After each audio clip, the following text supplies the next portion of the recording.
victory for the entire northern Nigeria, especially within the northwest of Nigeria. That's now within the vice presidential candidate of the NDC, Dr. Rabiu Musa Kwankwaso, talk after in short meeting with the leader of the party, Seriake Dickson, after Ibise INEC don't finally upload him and P2B name as presidential candidates and vice presidential candidates of the Nigerian Democratic Congress NDC. But that's not all, because people talk say, oh, INEC bow to pressure because of waiting may happen with that judgment. See, be like say they be won't just do anyhow, but as people begin talk and all that, then bow to pressure, then make sure say they upload their name. But that's not all the conversation we will get, because make we move, even enter other things so they happen for inside Nigeria. Did you know that about 104 soldiers for inside Nigeria, our soldiers when they fight for us, then allegedly don't disappear for a couple of days now after Ibise Boko Haram attack a military base for inside Borno State.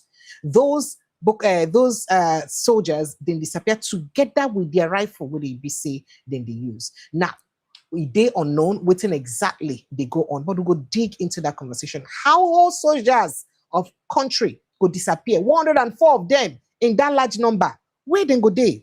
Waiting Ibise Boko Haram carry them do after that attack? What is going on? That's not the question where Ibise a lot of people they ask. But we could just leave that one, enter inside waiting Donald Trump talk as he gets to do with the killing of Christians for Nigeria. As they say, oh, we have largely decimated and finished the people where Ibise they kill Christians. We kill so number of them. We don't do them so and so thing. And then right now, our Christians need to die again. My cannot don't say, which shape of fabu be that one? Say this one is a serious fabu because it is not true. In fact, in his words, he said that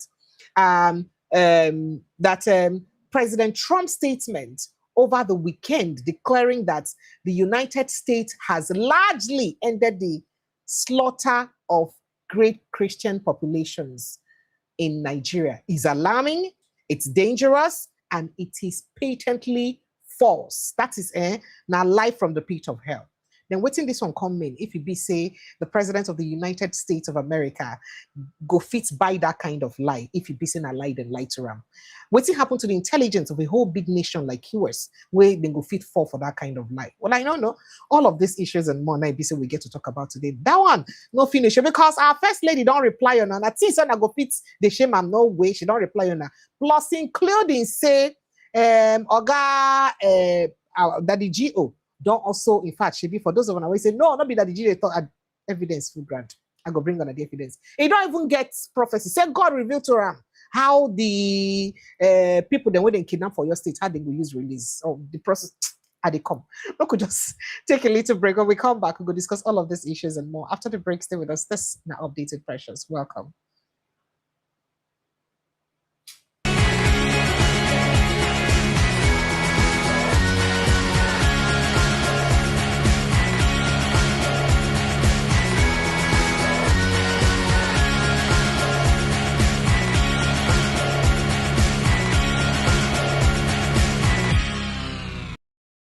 Good evening, Nigerians. Welcome to Updated Precious. Another beautiful day to bring on an update of all the things to the share for inside our country, Nigeria. As it is a tradition, make our own go visit the matter, then we do from top headlines fast, and then I compare on some video evidences. So I get before I even just go visit those headlines, you know, go good make a note tell on the matter them as they hot. Well.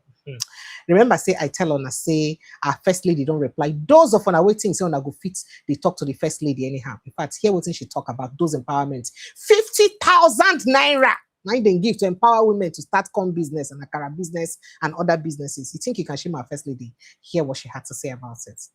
What is going on? I've told Her Excellency that we've already donated about 100 million to her to use to empower 2,000 petty traders, women to capitalize their businesses. And I know they've been talking that I said akara. It's not only akara. We also have tomato sellers. We have boli, and those also selling pepper, selling vegetables for us in the market. We will continue to empower them, add to their resources so that their trade can really be sustainable. So that is what we are doing, and I know all those people who are affected, they do appreciate it. And we are not intimidated by all those their wrong report, but we are forging ahead and making sure that our people, are well cared for. We continue to care in the capacity we have, the amount, but 2,000 women that are already in small businesses, they will recapitalize their businesses with 50,000 naira each. We've already given the 100 million. So that is briefly why we are here. We are glad to be an Adeja. And I was just, when we're coming down, I said Nigeria is a really blessed country. I've been traveling, and I pray that our young people will see the resources we have in this nation. We have not even gone to even explore yet, because we are thinking it's oil, but there are so many things. We went to Benue, you see the orchard of oranges, and it's just mind-blowing. And I pray that our children will be able to take ownership of this land. And Nigeria is a blessed land, and this is the little we can give for now, and we expect them to love this country as we have loved it, and believe that Nigeria belongs to all of us. I thank your Royal Highness and all the other. May Allah bless all of you. All right. So for those people where they think, say, the first lady go there embarrassed or shame, say, oh, you want to compare the empowerment we should give to the empowerment so you say they give for Europe, even though say for Europe they need to buy cars for their politicians, but you think you want to shame her. Well, she talks, say, well, no matter how I do, either people will be saying this empowerment, 50,000 to start business. But a lot of people see they talk, say, what they firstly fail to realize, now say the present economy where her husband don't put the country, don't make 50,000 naira almost very useless to or and impossible to you start any kind of business right now. Where go give you any possible return? Where go give you any possible return? 50,000 naira, we should be looking at 150,000, 200,000 naira to even start any business meaningful. But make I not begin to go reach that side. But talking about Daddy G.O., he said a couple of things, for those who were saying that, oh, we need to see evidence of where he said this and what I just thought to quickly just bring us that evidence. Now, first of all, this is what he had to say about those criticizing President Bola Ahmed Tinubu. Take a listen to it. He contacted US. He called a meeting of the big officers. What he told them, I don't know. And I don't need to know. Because he's commander-in-chief. And when the commander-in-chief is giving instruction to his subordinates, who are you to be there? And after all, and I need to make this one clear, I don't support those who are accusing the president of not doing enough. When the commander-in-chief had given instructions to his subordinates, he has done his bit. You don't expect him to go and put on khaki and when my friend Trump gives instruction to go and bomb anywhere, he doesn't leave White House. He has done his bit. I hereby command, bomb Iran. And then he goes to his bedroom and sleep. The rest is left to those who are supporters. So what he told the military officers, I don't know. All I know is that on Christmas Day, a bomb landed.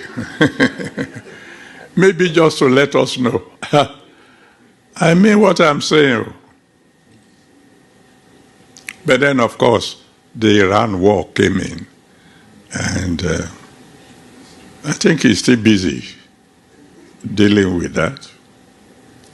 He's almost finishing that now.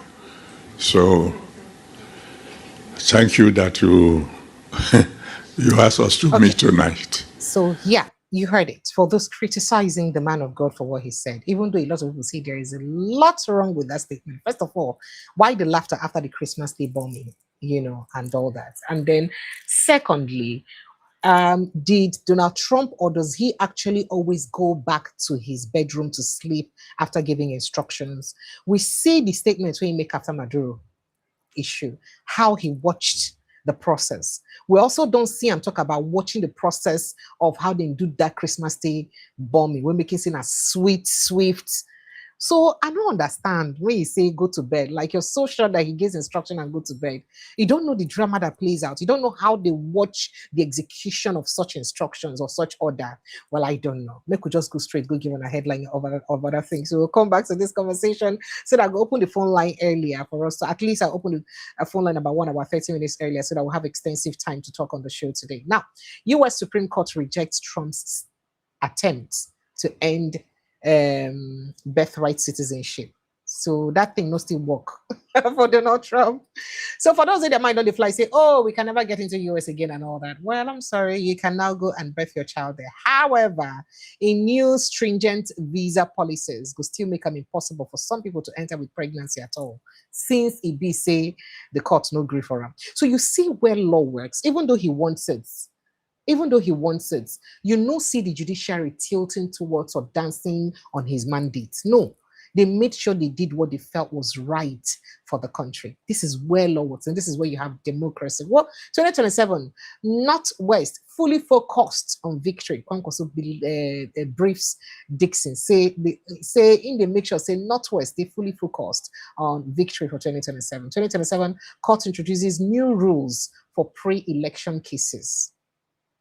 Now, you better watch this particular conversation very, very well. Those will be lawyers may eventually start coming up with loopholes and stuff like that the next couple of days on these new rules for pre-election cases where say don't come out. So that it no go be case where say no go be a guideline where say good automatically disenfranchise or perhaps disqualify some candidates even ahead of time.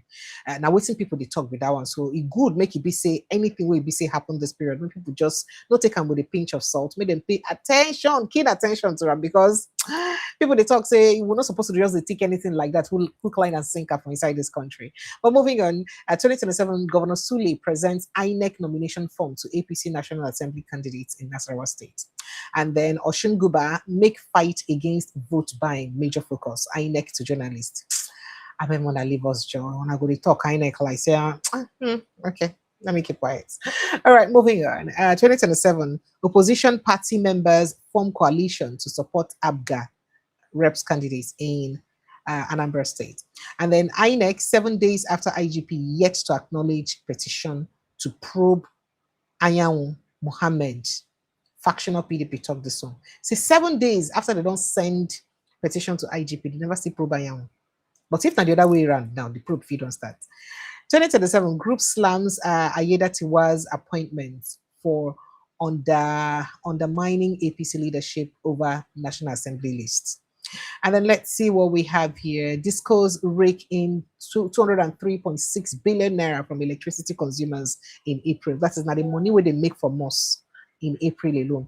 206 billion naira.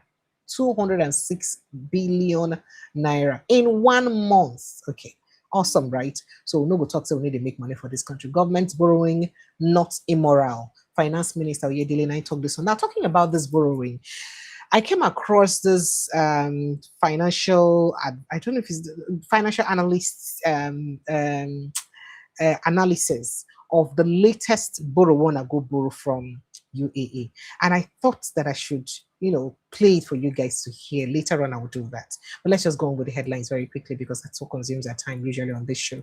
Now, delivery of road infrastructure fortify Kwale as FCT's agri-hub. Tinubu, Etsu Kwale Lord Tinubu Wike over new Gomandafa Yanguji Road.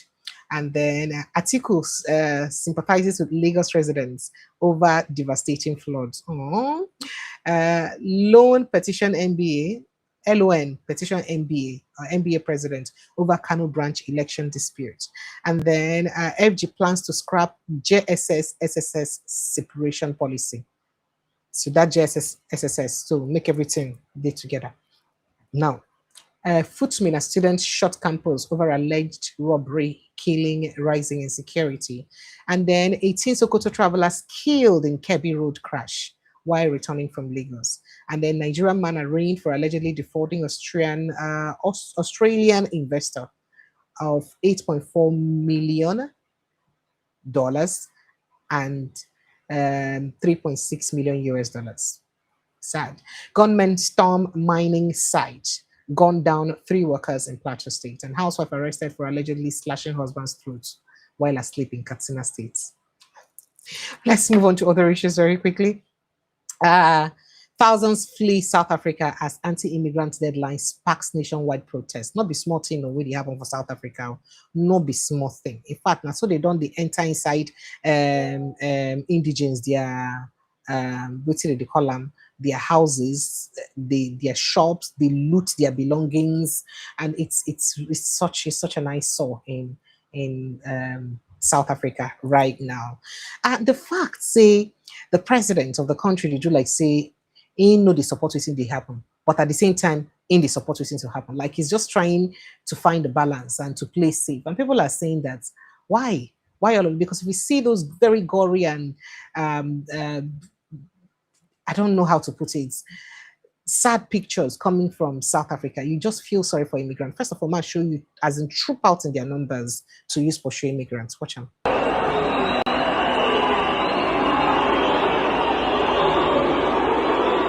Human beings with that.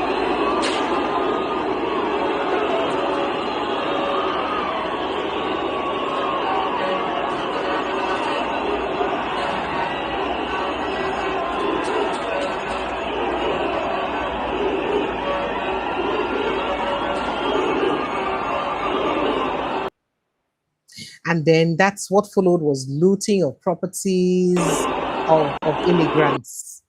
So this is an orange truck.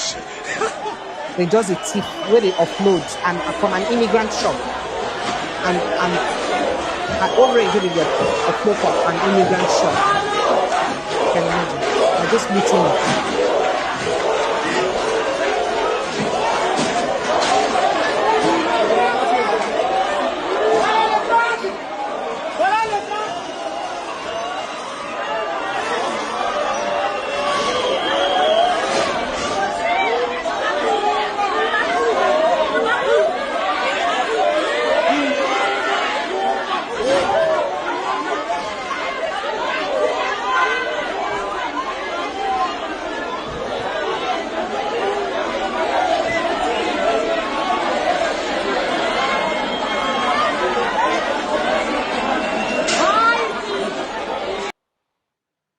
This is really very sad, and people are saying that how is it that this is happening to this level, and then the president of the country or the country generally or the government of this country, they deny knowledge of this kind of thing, say they don't know anything about them, and then it is happening like this in this kind of number where we say they happen.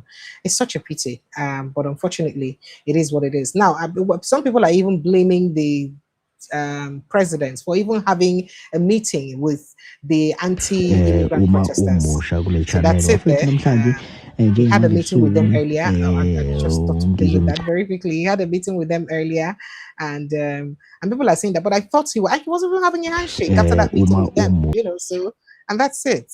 And people they talk say, and then he seemed very like, okay. I don't know. Well, the good thing we say, most countries still actively, they try to get their people back. That's him in a meeting with the anti-immigrant protesters. You can see them there. So, and then the good thing we say, most of these African countries, they actively try to repatriate their people back from the country. Some still, like for Nigeria, still they go on. Nigerians still, I think a batch arrived this afternoon rather. And I think they see the, remove some more people will be said there. And this is a very, very sad incident. Very, very sad incident. And my heart goes out to anybody who still we still love on abeg, not gonna come back.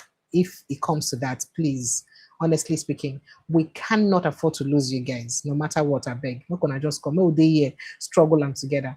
Well, let's move on quickly to other issues very quickly. I have quite a number of stuff to touch on this evening. Well, let's see. Okay, so moving on to other issues. Yes, alleged cybercrime, court grant Shaware bail, orders two shorties passport surrender. Okay, others two shorty and passport surrender, and then Governor Mutfwang restructures plateau security operations. Let's forget about that and move to other issues very, very quickly. Now, moving on, Delta Assembly declares lawmaker Collins Egbetame's seat vacant over defection from APC to NDC. Do you understand? Okay, so a House of Assembly member moved from APC to NDC and they declared his seats vacant. But all of them moved from PDP to APC. Nobody declared their seats vacant. I don't know if you understand what's going on. Do you by chance understand? Do you understand what I mean? All of them moved. Nobody declared their seats vacant. But they declared the seat of one man vacant because he moved from APC to NDC. It shock you, but that's what's going on in Delta State. And so people continue to talk. So this is not the kind of politics or unpleasant politics ABC will Sabi play for Nigeria. And where does this really lead us at the end of the day?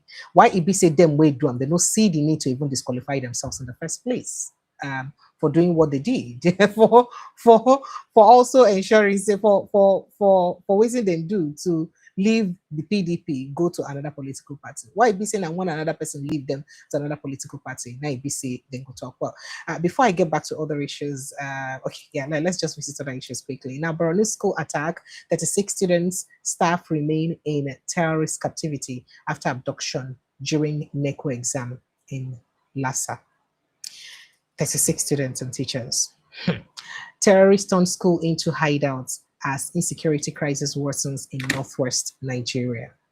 This is sad, and it's like we're never ever going to have a fantastic news. I do hope that we do soon. Meanwhile, Delta extrajudicial killing, prime suspect ACP Nuhu, 4 others plead not guilty over murder of Delta youth. Ogidi. And then 2027, my name has been uploaded on INEC portal. Rabiu Musa Kwankwaso confirms he is P2B's running mate. And then don't sit back and expect change. Can chairman urges Christians to vote? One against election apathy. Nigerians should only question why debt is, what debt is for. That is, the borrowing is for. Now, not how much is borrowed. Have a problem with that statement. Now, Taiwo Yedele defends Tinubu's borrowing, tells Nigerians to focus on purpose rather than amounts. Oga, you're a sound financial person, though. Why are you saying this? Now, because this statement when they make, it come at a time when it be say Nigerians, not just Nigerians, even international, even the World Bank, where they support us before when they talk, so what would they do? They okay. And say would the economic policies different. Even World Bank worried about, especially this particular loan UAE. Oga Oyedele to say this, but let me just give you a brief touch on what he says. So, Minister of Finance and Coordinating Minister of Economy, Taiwo Oyedele, has defended Bola Ahmed Tinubu's led government borrowing, urging Nigerians to focus on the purpose and the economic impact of loans rather than criticizing the amounts borrowed. Please tell me, this government has borrowed double the amount that has been borrowed in the past administration. We want to see what will be the result of the economic impact. Please tell us how impactful it's been to our economy. Remember, those administrations borrowed and were still paying subsidy. That means lives we know they this hard for Nigerians. So your administration borrowed and stopped paying subsidy. So we're supposed to be saving money from the subsidy. Yet life they harder for Nigerians. And we're paying more taxes now. Yet, so we're not just borrowing more, we're paying more taxes, we're not paying subsidy, and yet life still harder for Nigerians.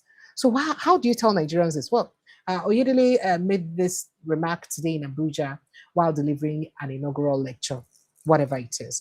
Now that this has been said, I wanted to wait on this, but let me quickly show you this video from a young man called the online banker. All credits to this video is to him. Here is his, let me see if I can get his Instagram handle so you can just go look him up on Instagram. You may see more of those kind of videos. I do hope that that's Instagram handle. Yeah, so that's him, the online banker, Stanley Honora, I think so, that's his name. So so he did a detailed analysis of the recent money borrowed from the UAE. The One World Bank precisely warned us not to borrow. Here, please listen very keenly, especially those that support Tinubu. Please listen Listen very well with an open mind. Take a listen. Nigeria is walking into more debt. A few days ago, Bloomberg reported that Nigeria had drawn about $1.5 billion out of the $5 billion from the UAE Bank. You might not have heard of this, but calm down. Let me explain. As at March of this year, the president wrote to the Senate to approve this $5 billion loan. This loan is not like every other regular loan that the government has been taking. The loan is known as a TRS loan, a total return swap. A TRS is a financial derivative contract where one party, the receiver, gains economic exposure for underlying assets without really owning it. In exchange, the receiver pays the payer a regular fixed or floating interest and absorbs any depreciation in assets. Big grammar. Let me break it down for you. In this type of loan, you will pledge a collateral. For example, if I'm going to borrow and I pledge my car, and all the money that my car will be generating, maybe my car does Uber and taxi and all those things, at a fixed interest rate. Let's say it's 5%, that is the interest rate. If anything happens to my car and the value of the asset depreciates below what was promised as pledge, I will go and add more collateral. I can add another car or add my house. In this case, Nigeria pledged $6.7 billion of its assets, about 133% of the loan amount. And the loan is going to mature in 2032. This is being financed by this bank, the First Abu Dhabi Bank. Now, these government securities of 6.7 billion are bonds. So all the more interest that will be coming from those bonds and all will be going to that bank. And if the value of that bond drops, or interest rates goes up, or the value of the naira depreciates, Nigeria will look for more collateral and give to the bank. Due to the nature of this loan, Fitch warned Nigeria about the risk about that loan. Also, IMF warned about the loan because of the risk that is associated with that kind of loan. Because if there is any uncertainty in Nigeria, the government would need to go and take more things and pledge as collateral. You can read what the IMF said here. It said, our view is that these transactions carry risk and are usually opaque. They are not very transparent when you review them for the terms of the loan across different countries that they've reviewed. The government has said that this loan is to pay down more expensive loans and build critical infrastructure. We're already spending almost 50% of our revenue on servicing loans, and we are still taking more. Our debt keeps rising, but the country's productivity is not. That is my concern. Let me hear your thoughts about this in the comment section. Hey, be good. Take care. Did you hear that? So that is a very high risk loan. Where would it take? Now, I beg no vex. So person when they talk say that's not to our finance minister. We say Nigerians should not be asking questions about the loan. They should rather ask for what the loan is for. So this particular loan now, the purpose is to repay other loans and for infrastructure. What's in those infrastructure when I don't use and they do? That's one. And secondly, why embark on a high risk loan to pay back other loans we say you take? I don't understand. Does it even make financial sense in any way? And is this the best that we can afford at this time? And when people talk, because it is the danger that they will be leaving the next administration. Remember that even if Bola Ahmed Tinubu comes back for second term, his tenure will end in 2031. If he comes back, or if he's voted back in 2027. So that means this loan repayment drama and all of that, person will go face and where, now person will go take over from 2031. Because the expiry date is 2032. And this is exactly the problem. So when Nigerians talk like this, they will say, oh, you're criticizing too much and all that. But there's always cause for worry because you give Nigerians cause for worry. And when you give them reason to worry, why still tell them not to worry? So who takes care of? Remember, this is one of the reasons why our, what did they call them? Foreign reserve gets to be at a particular level. Let me forget about it. So I do hope that we understand how risky this is for Nigeria, but it really doesn't matter because the finance minister said we'll have nothing to worry about. We should just be concerned about what the loans are used for. Now, US Supreme Court rejects, I told you that already. And then residents swim to work, schools as massive flooding hit Lagos despite 236 billion Ministry of Environment and Water Resource budget. And God told me the kidnapped Oyo students, teachers will be freed dramatically. Now waiting Oga Adeboye talk, and I be no one play on that video, but make on not vex on August CM because we dey here to give on information. I beg message in the key messenger from where from come, so make on not vex, and I'll give you details of what he said, and then I'll play you the video of how he said it, so that you would hear from me personally. It's only best that you hear from the person who said it, right? So let's go to what Pa Adeboye said. So Pastor Enoch Adeboye, the General Overseer of the Redeemed Christian Church of God, said God spoke to him about what will happen to sponsors of terrorism in Nigeria, and that the release of abducted Oyo school children will be dramatic. That's what he said. Now, Adeboye made the statement in the same place where he'd been there before, in a sermon at the US Nigeria Faith Heroes Award, that gala that is organized by the Save Nigeria Group in Washington, D.C. on June 23rd. Now, the RCCG overseer said public criticisms that he kept quiet over the abduction of 46 Oyo school children and staff made him to approach God personally. That is for those who criticize him. See, as in criticize him, they think come make him become go to God in prayer. He prayed. Wait, hear it. Listen to it, please. God is good all the time. A sister here told us a story about some children who are living in a place where it was always winter,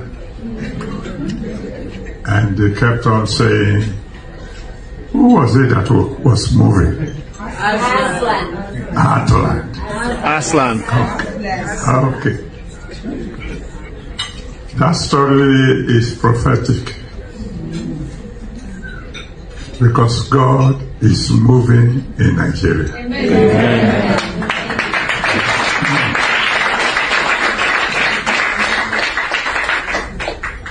Because of what was going on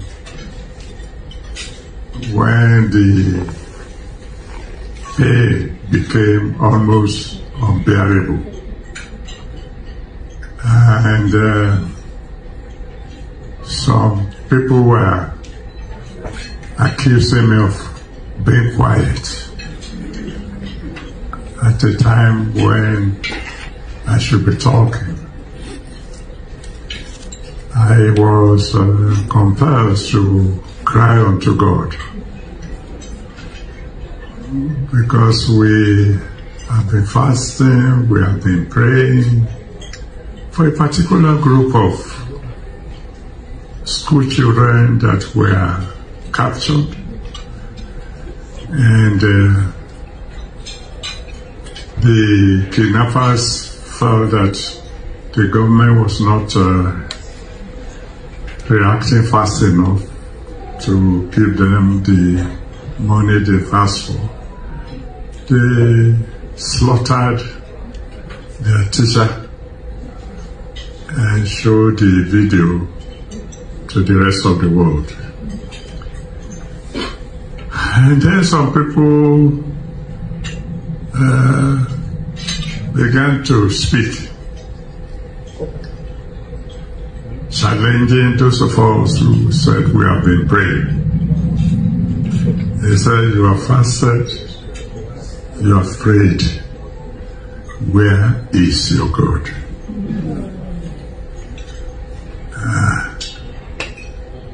So I went to the Lord in prayer, in deep agony.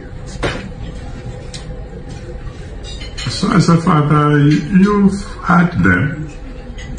He said, where is our God? Answer them now. And then God spoke to me, told me that as for the release of the children, it's going to be dramatic. He didn't tell me the time all of the details. And what is good? All the time. As for the release of the children, it's going to be dramatic. He didn't tell me the time or the details. And then he told me that aspect, I should leave it in his hand, that he would talk to me a bit about what will happen after this particular incident. And in some of the things he said, he mentioned what's going to happen to those who have been sponsoring terrorism and kidnapping in Nigeria. And he spoke about several other things. I didn't have any idea of what's going to happen here. I just know that my son, the father of the father of that young man who's been the organizer, told me about this meeting. He knew I would be in America for the American convention of our church. And I'm supposed to have been on my way to Nigeria by last Sunday. But when he said this program will be taking place tonight, I said I will wait.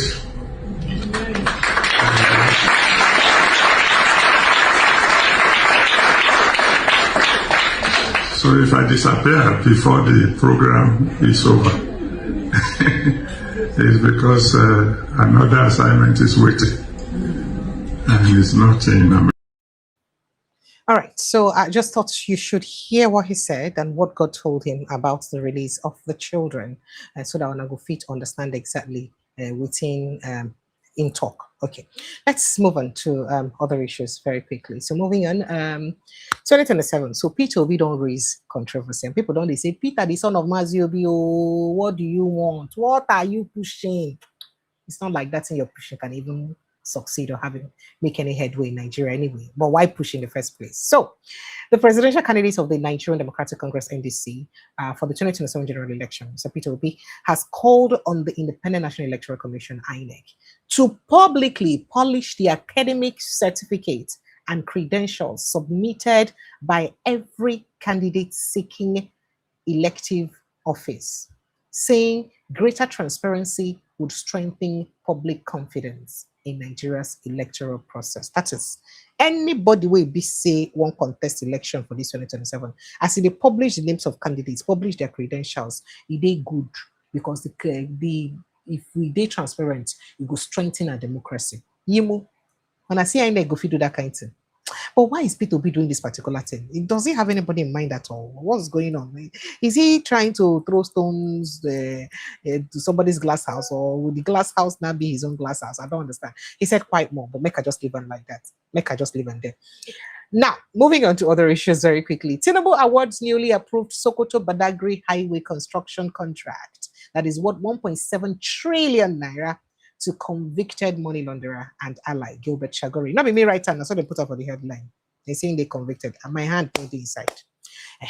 Tinubu government allocates 1.3 billion naira to cancel declared non-existence by Femi Gbajabiamila in 2026. We talked about this already. 6 months into 2026 budgets, or into 2026, Tinubu's government yet to publish 2025 budget performance. You don't see 2024 budget performance. Yeah. Okay, that is the budget performance report. National Assembly remains silent. You don't see. Okay. Tinubu's government collected 400 million bribe, demanded additional 200 million naira to set up PFIPC, and appointed me as head. Well, that's the story of Oga Prince Adeyemi, right? More than 100 Nigerian army personnel declared missing following Boko Haram deadly attack on Borno State. I'll look into the story a little bit deeper because it's really very sad to see things like this happen in Nigeria. But moving on, group files suit seeking Tinubu's disqualification from 2027 presidential election over alleged certificate forgery. This group, one of the try waiting ABC no go ever happen, said.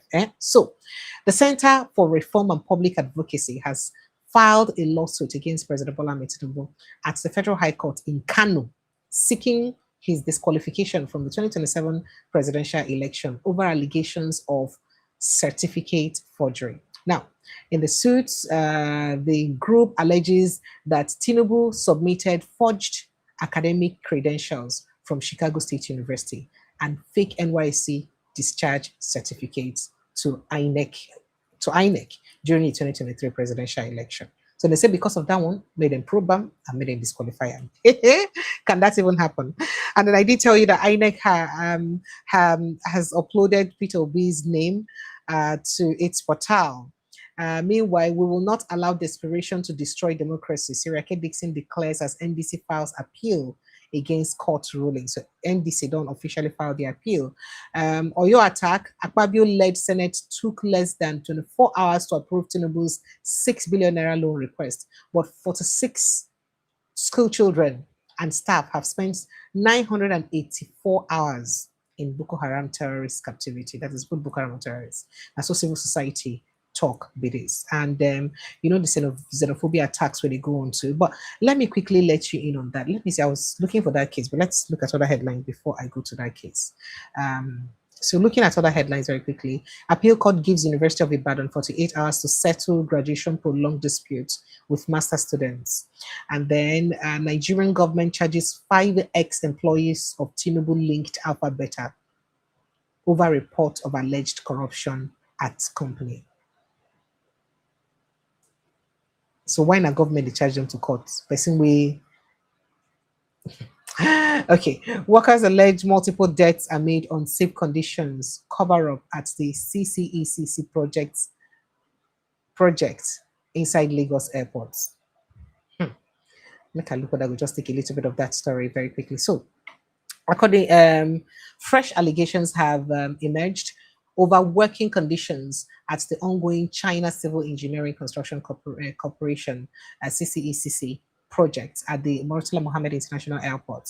Now, with workers and airport sources alleging a pattern of worker fatalities, unsafe working conditions, and independent regulatory oversight at one of Nigeria's busiest aviation facilities. Now, according to multiple sources familiar with the activities at the construction site, another worker died on Monday, June 29, just days after a separate laborer reportedly lost his life too. Now, sources told newsmen that the worker who died on Monday was earning just 6,000 naira per day. And he's dead.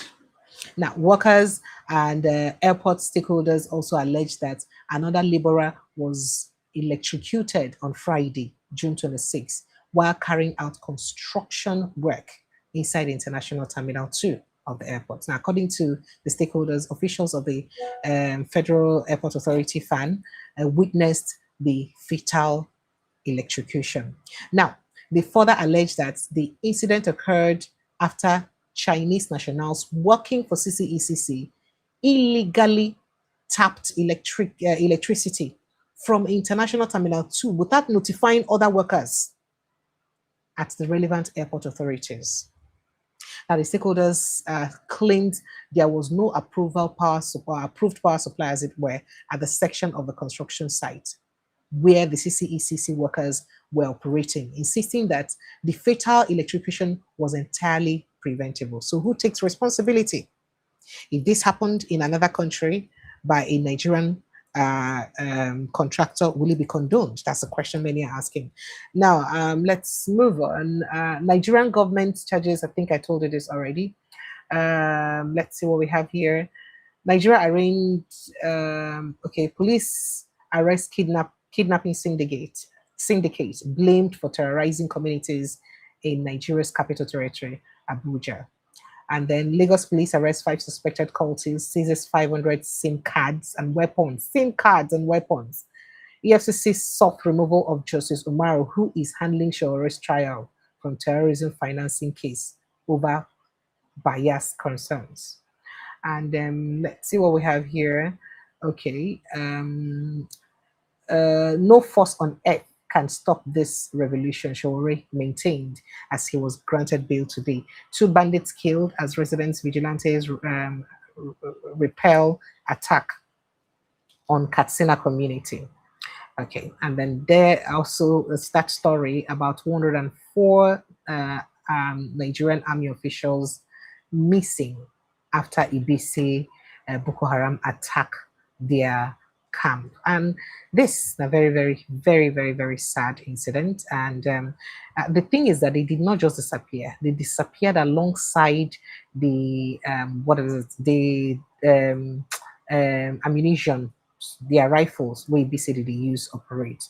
And this na part of which BC they worry a lot of people where they're interested in the matter, because people are saying that what would have happened, and how about if BC na the terrorism now also carry those rifles within BC going. But let me just give you a hint on that very quickly before we continue. So about 104 Nigerian army personnel deployed to fight Boko Haram terrorists have been declared missing more than 3 weeks now after an attack on the military base along Mandara Burutai Road in Borno State. The terrorists attacked the Nigerian army, the Army's 162 Battalion base on June 5, killing at least 8 soldiers, including a major, and injuring several others during the early morning attack. I think I talked about it here on the show too. Now, according to sources, the attackers stormed the military position at about 4 a.m. during heavy rainfall, overwhelming troops stationed in that base. Now, but the most important thing we say, after that incident till now, about over 100 troops, 104 precisely, they never still see them till now. Now, they said more than 3 weeks after this assault, another source said that 104 soldiers attached to the battalion before the attack remain unaccounted for. This is a list of soldiers who deserted from 162 Battalion along Bio Road. Boko Haram slaughtered a major and 7 other soldiers. That was this, early this month. So what a lot of people are saying, they don't know whether maybe the soldiers then run for their life, say they no go do again, down tools, or maybe the criminals then carry them. We don't know, but they went alongside their rifle and they're nowhere. I wish I can pay more attention to that, but I need to run along right now so that we can move on very quickly. And these are the kind of sad things that we would hear when they happen from inside our country. I don't even know. This is really sad. Now, I hope I've covered all the headlines that I have. Yes, I think I've covered most of it, but let me just go straight to what Mike Arnold said that people were talking about. And this is as he complained about what Trump said concerning the Christian genocide in Nigeria. So first he tweeted and said, President Trump's statement over the weekend declaring that the United States of America largely ended the slaughter of great Christian populations in Nigeria is alarming, it is dangerous, and it is patently false. Now, the strikes were real, credits it's due, and then no president before Trump hit Nigeria's jihadists at all. The Christians, they strike on Sokoto, and the May 16th strike that killed the world's #2 ISIS commander were real blows. However, then he says, but the group doing most of the genocidal killings were not touched. And what are these groups? He said the Fulani militias, the armed networks that have burned more than 20,000 churches, slaughtered families in the night, and driving 12 million people from their ancestral homes, and they cannot access their lands again. They have not been struck one bit. That is, the Fulani militias have not been struck one bit. Loyal to the same, so he said they are forces operating under the protection of the caliphates or the caliphate structure, loyal to the same ruling elite that has been running this jihad since 1904. 1804, I beg your pardon. They are fully intact, still in the field, and by every visible measure, the situation has not improved. It has even gotten worse. Now, it's in my canal talk. Now, not just the killing, the government deception, the incompetence, corruption, and the complicity. The government that denies the existence of millions of displaced people, The Islamic supremacists now rewriting the nation's or the national school circulation for 50 million children in what he calls intellectual jihad. Now, the Fulani militia commanders who have never faced a courtroom, a drone, or consequences of any kind. Now, let me talk about. Now, you see, now looking at the timing, he said quite a lot. I wish I can break down what he said because I'm in a hurry with this.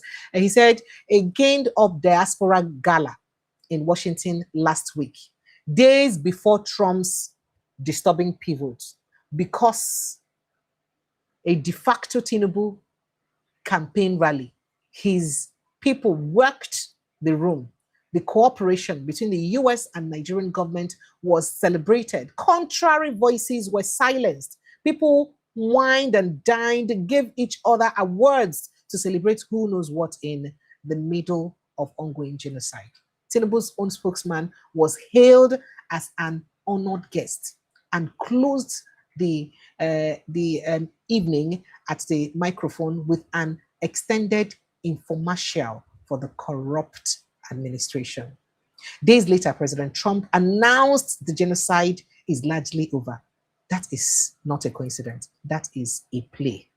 So meaning say the event will happen recently for inside Washington and Trump announcements, it correlates. Now, Tinubu just learned he faces no backlash for backing off. Trump learned that the self-appointed voice of the diaspora celebrates his partnership with Tinubu and their accomplishments. That is a green light. The movement strategically silenced at the exact time to ensure Washington filed Nigeria's under problem resolved or solved, as it were. He said it worked, and if it sticks, the result will be catastrophic. I believe there is still hope to bring this back into a spotlight, to compel Trump to act, but there is not much time. He said quite a lot, but what really baffles me and bothers me about everything that he said is, how is it even possible that President Donald Trump will be convinced that they have largely decimated those that are killing people, whether Christian, Muslims, or pagans in Nigeria, when they have troops on the ground here in Nigeria? So their troop intelligence, not the intelligent enough to see the killings really continue. So does it mean that at the end of the day, all the partnership with the US and all that now wash? It doesn't really matter. Because how do you have people boots on ground and then people are still dying and then Trump is receiving contrary information that they have largely won the war against killing of people? How is it even possible? There must be something, there's something amiss, there's something missing somewhere. Well, I just thought to let you in on that. Let me go quickly and show you what played out today while Shawore came to court today for his bail hearing and was eventually granted bail. Take a listen. If you think you're not a criminal, go to the courts and prove yourself. You forfeited $460,000 to a drug case in the US. Are you not supposed to be charged? Your certificates are not selling. The primary school you said you attended, it was not in existence as at the time you quoted it. Tinubu, you are the person of a particular concern. You should be the one under investigation. You should be the one in court and not so worried. Tinubu, you are a beneficial of protest. You are one person who participated in protest and benefited from protest. But now, you are president and you want to steal our voice. You cannot. CSS, I'm using this medium to call on you. So go answer your cases.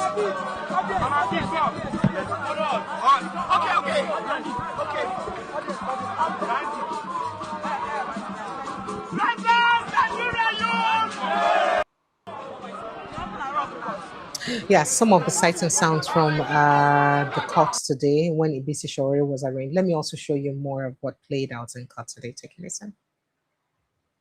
The biggest beneficiary of protest in Nigeria today are just xenophobia. Enough for protest, freedom of speech, and dissent. Tinubu would never have emerged as a president. On what ground will people who emerge to dismiss white people put them in prisons for embarking on the same path that they took in the past. Nigerians says, end this charade. Freedom of speech is a fundamental human right. The right to demand for better governance is a fundamental human right. No government under the law, whether federal or states, has the power to lock up Nigerians for demanding for better governance.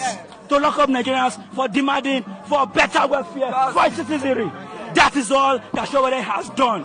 And we are marching here today, as you may just join me, to the Ministry of Justice to demand that this charade of a trial must end. Nigerians said Showore is not a criminal. And this charade of a trial now!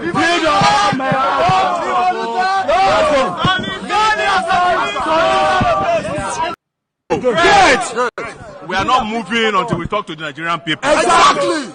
There is no force on earth that can stop this revolution. Obviously. We have warned them, but they will not listen.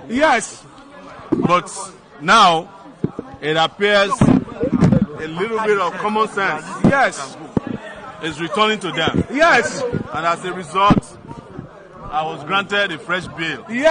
Require a traditional ruler and somebody with property in Abuja. And 200 million naira. And my international passport. They have always been after the passport. But nobody can come after. And that is about. Is that anybody? Is it only me there? Is that anybody? Can't tell me nothing. Revolution! Hey, don't enjoy him.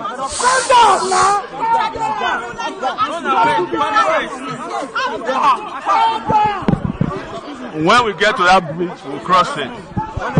Traditional rulers everywhere. Thank you very much. But we have the most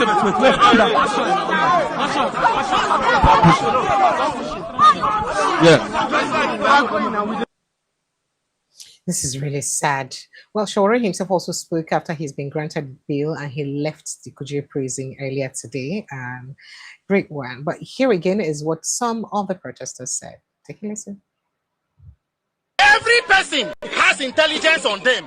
There is investigation, except the actual criminals and terrorists. The criminals in government, there is no investigation on them. There is no intelligence. Those who are calling for a better country, there is investigation on them. There is warrants to arrest them. We cannot continue like this. This desperation, this rascality, it will only destroy this country. Free Showore. How many weeks the children are still in the bush in Oyo? As we are talking, those children are still there. They cut head of teacher, cut the head of a teacher on camera. DSS cannot locate the killers, but DSS is in court, federal high court, prosecuting one civilian. What a tragedy of a country. What a shame of a government. Nigerian youth, we must not be discouraged though. The more they come, the more we resist. The more they try, the more they resist. At the end, Nigeria must walk. Tinubu, ABC, Ori Buruku Leshe. Oshi, Leshe. Ori Buruku, Una go arrest Taya.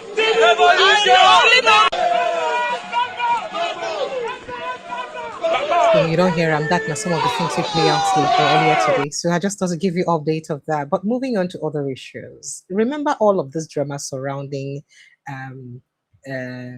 insecurity for inside Nigeria. And listen very keenly to within my canal talk. When in talk, say the main people where they cause a problem, say they never do them anything. Well, here is exactly what the youth leader or Arewa youth leader had to say in an interview with News Central Television. This video credit is to News Central Television. Take a listen. I will always call on government should always consider dialogue. They should consider dialogue 100% with the bandit.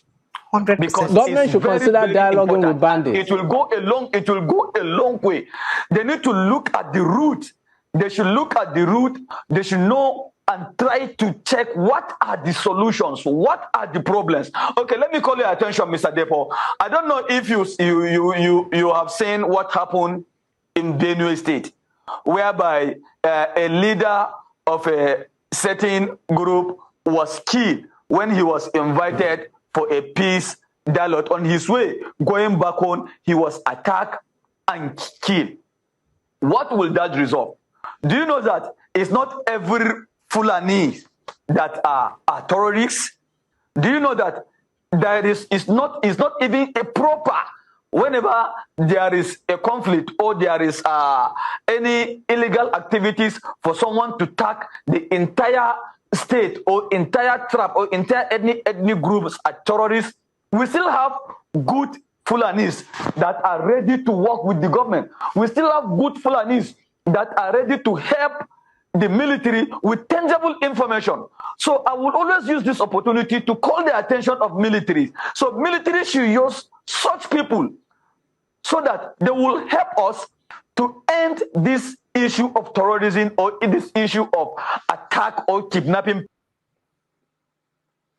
This is really, really, I don't know what to say. So that government should dialogue with terrorists 100%. Because by dialoguing with terrorists, now so you go use no waiting their problem even be. While we may think that that's not a problem, but will it also be okay? Would it have been okay if it is people from another ethnic nationality saying this? This youth leader, therefore, don't arrest them or waiting for happen to them. If now people from another ethnic nationality talk this one, will it happen like this? Or is it that there are people that are just sacred and nothing can happen to them because they are more Nigerian than other Nigerians? Well, this is a question we BC people ask, because I can't even fathom that a youth leader is championing a cause for a compulsory dialogue with terrorists. Because it's compulsory, because he said it should be 100%. Meaning that there is no other option but to dialogue with terrorists. Any other option we take may be invalidated or may not be good enough. I don't know what you think about this, but if this doesn't trouble you, and the fact that he works free after saying this, shares almost the same opinion with Sheikh-Gumi, and nobody says anything about it, it is sad. I mean, this now, see people where they cry because of the activities of these terrorists. See what thing they happen because of that. Baba, you are a failure. Baba, they kabasa demu. Baba, the bakaka epemuba. Baba, nkaka epemuzaka bari ana mana piade. Baba, nkaka epemuzaka bari ana kashemu. Baba, nkaka epemuzaka bari ana kai mujaji baba. Baba, nkaka epemuzaka bari ana mana chiniki mukama awaki baba. What they are telling you, if they are telling you that nothing is happening, they are lying. We are out to tell you the truth, Baba. Today, I regret ever voting for you, Baba. I regret voting for you, Baba. I regret voting for you, Baba. I regret for you. And today I'm standing here. We all regret voting for you, Baba. Baba, Baka Samu. Baba, Mumu Kesanka, Baba, Mumu Kadamu Dekai. Baba Mumu Kadamu Dekai. Baba, Kachu Temu. Baba, Kachu Temu. Wow. You see that? Well, Nigerians, phone lines are open, Jerry. Let me accommodate your thoughts and reactions to these conversations that we've had tonight.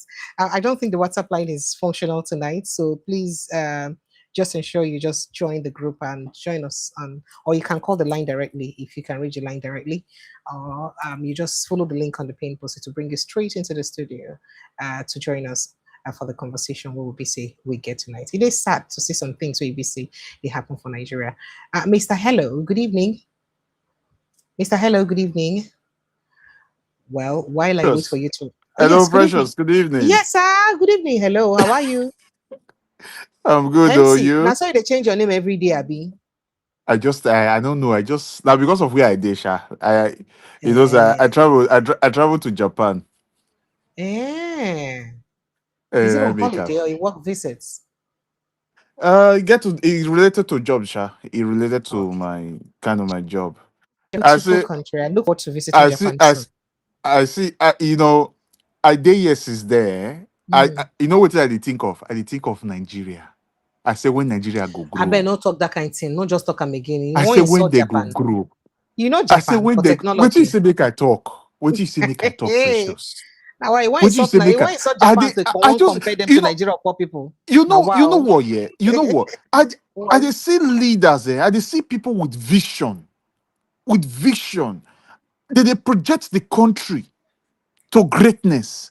But Nigerians, what you will get for Nigerians? They fight for they fight for who want carry 10,000 escorts, follow one person. Then una they slave the people. Why others they lift the people up, they lift people out of poverty, they make opportunity. See rule of law. See where laws for the work. Precious Nigeria never starts. Sorry, Nigeria sir. never starts. So now when you talk, so Nigeria we never never starts. starts. If I still remember, say I gave plenty videos where I go play. So there is a man that said that he supported Peter Obi and all that. There's something he said about Peter Obi's campaign. Before I play his video, let me take you to what Buba Galadima said this morning on Arise Television. Take a listen. Well, Rufai, you should know that nobody ever conceived the idea of state police to sort out security. If the Nigerian police, if the Nigerian military cannot solve security situations in Nigeria, I wonder how the state police would be able to do that. All that we know is that the president and the governors are looking for state police before the elections so that they use them as political thugs to attack the opposition and disrupt the election and kill democracy. I want people to know, and I was adult enough to see what had happened during the Native Authority Police. When elections approach, 3 months to election, the Native Authority Police will gather all the opposition elements in their territorial jurisdiction and lock them up. Some of them, they will just say, oh, you've abused the emir, or you've abused the chief, or you've abused the judge, or that you are wearing shoes when your village head was seated on the chair. Then they will clamp all of them into detention.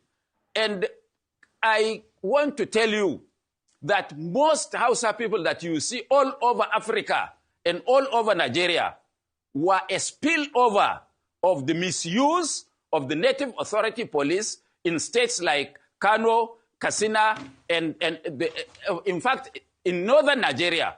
That is why they had to run for their dear life to hide elsewhere. So this is something that really, and definitely, not only that, the state police could be used to even destroy the unity of this country. Because if there are certain states that only one tribe or only one religion will constitute the state police, such that other people from other parts of the country will have no liberty to live and do their businesses as enshrined and guaranteed by the Constitution of the Federal Republic of Nigeria. So the state police, for me, it will create more problems. All right. It will create more division. So the reason I had to play this is because of the points that he made. Do you think that the state police may just be an instrument for the politicians to oppress people? That's a question that you may need to answer. But let me quickly play you the other video I was talking about, please. Are you saying you're in this race because of the Peter Obi influence or wave, and not because of a set of principles that you personally have? Okay, no, definitely no. In 2019, I've always been supporting and following Mr. Peter Obi. In 2019, I supported him. In 2023, I am the person that gave him his campaign office in Anambra State. Okay, and as we speak, you gave Mr. Peter Obi's campaign office in Anambra State. Sorry, I need to get that correctly. Office. You gave Mr. Peter Obi's campaign office in Anambra State. Yes, 2023, and I did not contest. I just wanted him to go. I just wanted him to win the election because I know that he is the best candidate amongst all. I'm not saying he's the best in Nigeria, but so far in our polity, he is the best candidate coming out to seek our vote as the president of Nigeria. I was a subject and object of his administration in Anambra State. I knew what he do, where he took Anambra State from, and where he left Anambra State. I can tell you that we've never, see, before P2B and after P2B, we've never had a governor like Mr. P2B. Perhaps the only person you can compare Mr. P2B in the entire Southeast could be Michael Okpara of his, blessed memory. So anybody that truly wish Nigeria well, looking at all the options available to us, sorry, Kingsley, you still have not answered my question. And the reason why I'm staying on this is because of narratives around many aspirants, especially saying that, look, many of them don't have clear ideologies, right? And I would like you to just give a few minutes to sort of put perspective or put context to that, clear that out. What made you transform from being a supporter of Mr. Peter Obi to being a contestant in the race? Like I told you. This was not about the candidate, but about the things that he said, talking about the quality. And then what caught me in that conversation is when he said that he's from Anambra State and that they've barely had a governor like him, and that no governor before and after him don't leave the state the way BC leave the state. I hope this is not overhyping. Is it true? If it's true, why is your brother Wamba for? Sorry. I don't know. Why are they not talking about? Hey, God, I don't forget name. Mona, forgive me. Why are they not talking about it? I mean, should you not celebrate your own if it is true? I thought to ask. So, Precious, you see, like we always say, your first question was regarding that we don't already talk already. Say the state police issue. For me, I not signed that state police issue. I not joined them. Say me they put that state police whatever, may they sign out to states, because those state police not go do their work. They not go do waiting. They say me they do, because the people where they not be these people where they power and not be supposed even say talk about that state police and I want bring state police to law. It's not the people in seat of power now, because I don't think that state police will be used for what is intended to. Now something else they go use that state police for. Because that's just the truth. Because I could totally agree with I could totally agree with that man, because they go use that thing. See what in the federal they do now. Talking of say you can't say you want carry some of those power and I can't carry give the states. Or may I make an example now? Like that one we did. I know call name like that one I get for those states. What you not say go use that same you can't carry that same kind of power and I go for that one hand. What thing you think say go use that state police do? Think why that when you smile. Wait till you think say that kind of person go use that state police. So you not carry that kind of power, go put for that kind of person hand. Wait till you think say go use that thing to do. He go use and take scatter the oppositions now. Or take scatter or people, anybody will not talk well about them, will not talk good of them. He go use and against those people. Mm-hmm. So that's for that. That state police when they post up, make proper as in proper map, proper laws, proper structuring need to come into that state police before you can say, okay, you want to give the state police to the states. They go sit down. Even the public needs to be involved. The public needs to be not just the way that the National Assembly and the president when I just okay state police. No, the people input has to be in that setting of that state police. That's for that. As for Peter Obi, I always said it, among the people that are contesting now, Peter Obi is the best. Is the best among all of them. And whether con rain or con sunshine, among the people that have put themselves forward to say they want to become a presidential candidate or whatever, Peter Obi is the best. 2023, it was the best. 2027 is the best. So I have not seen any other person that is willing to help rescue that country. So that's the answer to your question. Welcome. Olumide, you're welcome. Thank you for joining us. Tiwa Danjuma, you're welcome. Thank you for this. You're welcome, sir. Yes. So let me let you guys respond to some of the things that it's happening today. But before you respond, there's something Segun Sowunmi said about Tinubu and the opposition and what they're doing. I think he said this on a Twitter space. And then I came across it. And It just reminded me of what my criticism have been of the opposition since, that they are not doing enough. I don't know if it's just me, but please take a listen to what he said. Tinubu very, very, very well. He would have started doing Bola Tinubu they are joking with. He would have started doing micro-influencers by the January of the year after an election. You know, we'll finish the election, they will hand over in May. By January of that, the next year, Bola Tinubu has started micro-influencers. Do you know what they call micro-influencers? People that can be calculating and helping him to propagate message. He would have started it from January. But because he's on the Zoom with us, he would have locked in all his what do you call it? All his billboards.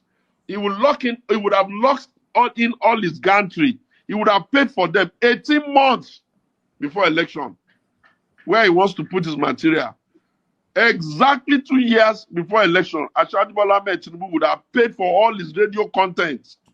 He would have signed up his communication company. He would have put them on non-disclosure. He would have started signing small ones just to keep them away from you. Oh, God, my Lord. They are joking with their father. The husband of their mother is a big man. They are saying he's sleeping with their mother. He will sleep with their mother, sleep with their senior sister, Joy. That's the messing they are messing about it. But Asiwaju knows that I know him. And he knows that I have the brains to design something that can compete. The problem I have is that Humpty Dumpty sat on the wall, my people. They are untrainable. That was how we ended up losing. When we wanted to, let me add another expo for you. I ran to court before they would do that thing. I stimulated the case to take INEC to court to find out whether there was a compulsion for INEC to transfer the material electronically. You know, I was so excited. We got the judgment. I didn't read it. So after we lost the election, I quickly went to collect the judgment, thinking that there was something there. I read the judgment. I saw it clearly written there by the judge that it's a discretionary power of INEC to prevent the election is a 21 process, and that the very last process. All right. So I just want to leave it there. Let me take your thoughts quickly, sir. Well, I wonder why. Anyway, what are my manners? Greetings, precious. Greetings. Good evening, sir. Panelists and viewers. Shegun, MC, well done. I am surprised that Asiwaju hasn't given Shegun a job. So let's leave the messenger and attend to the message. Do you think he made sense? Explaining who Tinubu really is. And do you think that by extension, the opposition have been doing well? I know where you want to drag me to. If the opposition, if they have the kind of resources and the power that the president has, and then I would be in a proper place to answer that question. What Shegun has said, just said, is just painting. He just paints the thing. The money that he's using is not his own. That's the first thing. So the process where, yes, I understand strategy where they talk, but he had all that strategy where be beaten for beaten for Bodilon, beaten for Ikoyi, beaten for Lagos, beaten party for Aso Rock, you know. So the Asiwaju will do all those things. He can mobilize anything. Germans call it match politics. You know, he would do anything to get power. And he said it. He didn't hide it. He said it. You smash it. You steal it. You wrong with it. You decimate the opposition. He didn't hide it. He didn't hide it. That's not democracy. So if all of us, if all the parties where they begin to do that kind of a thing, begin to kill, begin to decimate, begin to steal, loot, to remain in power, when I of like Haiti. So strategy, you know, is good, but strategy at all costs, at whatever, you know, you lay your hands in. Strategy, if it means killing, if it means destroying, uprooting, stealing, looting, you know, it's not strategy. Because what Shegun is saying, if you go by what he's saying now, they should be very, very comfortable and relaxed. They wouldn't need to be decimating opposition. They wouldn't need to be chasing people to be up and down. They wouldn't need to be locking people up and down. They wouldn't need to be buying judges, buying this thing. I mean, you have everything. You have everything. You have INEC. You have the courts. You have the governors. You have the senators. You have the local government chairman. You have the resources, humongous resources at your disposal. You have the police. You have the military. You know, you have all they borrow money left. I mean, the 1.5 billion where they don't borrow now. It's for election. Who will be borrowing that kind of money at this time? You borrow money to pay basic. And the money that you are borrowing, the basic way there is even more than you know what the problem we are trying to solve. So it's squander money. They're just squandering money. You take your federal bond, you know, you take go put down as collateral, and all the interest will accrue for what you did deposit goes to the person who borrow you the money. Apart from the interest you are going to pay, apart from the capital that you are going to pay, of course they don't care because they are not going to pay it. You know, by that time maybe some of them don't die or they don't come out for office. So you leave problem for the person. It's deliberate, so that you will make it so difficult for whoever will succeed you to be able to even you know, move the needle. That's not strategy. That's not strategy. So I don't understand what Shegun is saying. Shegun is neither here nor there. It's PDP. He's been blowing Tinubu's trumpet because they look for a job and they're looking way. Now they pay. Let him go and contest election if he's so good. Let him contest local government election. Whether I go win. I think he's saying he won't become governor now. He's saying he won't become governor. They ask him He which just party a he make man. want. That is how he shouted, Obi, come to PDP, Obi. That one don't listen to him. I know they give history. He move over, he pack at people, he move. Now this thing. I mean, these are people, when you look at them, they speak with, give them another, this thing, you go see, you go change. You go begin to talk another thing. This is Kenneth Okonkwo brothers. Uh-huh. So, Is he you one know, these are people who are looking for, who are just talking. Go and run for election if you are that good. Go ahead, pause. These days now, you know, they appear so much again for media. Now, before he's everywhere, he's gallivanting from here to here, from there to there. You know, There was a time that he got me that to our friend for Edo State now. He got to follow that one, the supervised road construction. Anybody they mind them? All the talk we don't talk. Is anybody they mind them? No, nobody they mind them now. You know, get the paperweight. You know, get political value. You know, get apart from talking. You know, get get money. You know, get structure. You know, get anything. Just to talk. Like your brother living in bondage. You know how you know get anything. If you get people where they look for spokespeople, they don't tell us, say, boy, come. But they know them. They know what their problem is. They don't have loyalty to anybody. No loyalty to anybody. God. Now their belly, now they look for. So make him go sit down. Make him stop talking the thing where they talk. No, Nigeria don't pass that stage. As for, you know, this thing where you talk about soldiers where go on a war. Now where they go, not be say they kidnap them. 104 disappear with weapons. 104. What is multi? Where they only God know. Whether they don't go. Let's make me ask that question: whether they just disappear or waiting Boko Haram carry them do. No, Boko Haram not carry them. And you know, say this question come just as Mr. Dickson and I, the security expert the other day, was talking about the very uncomfortable condition where we say these people they operate. Remember, so you can imagine 104 of them downing tools at the same time and disappearing. The impact way that thing will make on our security. Imagine that. If you read the military, the release by the military, they don't say they were kidnapped. They declare them, you wanted, know, missing. Yes, they don't as come. Yes, you know. So then they declare them with the weapons. They go. So that's a serious issue. To have that kind of number, we just come out. Where is that? Now deserters, now they desert. Come out. And if you look at the people, now the rank and file, now the corporal and you know, private people, if you look at them, and I was looking at the names, But please, now one please, of just a quick one. Because I didn't want to publish the names. Are we sure that they I see the names. So the names, you see the way the names go, Abi. I just didn't want to publish it to raise unnecessary tension. So you believe that they all jackpot? They jackpot now. They jackpot now. Are you sure? If na Boko Haram man carry them, they go show them. You know they are good in that. They go show them with their weapons, show them with this. They see them, and they go don't make demands for ransom. Because that one na real money for them now. That one now you go need to sell the whole of Nigeria for them to release them. Those people don't miss now. They don't remove their uniform, carry go, maybe take their gun, sell, to find food where they go chop. I look the list. I look the names of the people where they there and where they come from. I just laugh. I don't want to talk. I just laugh.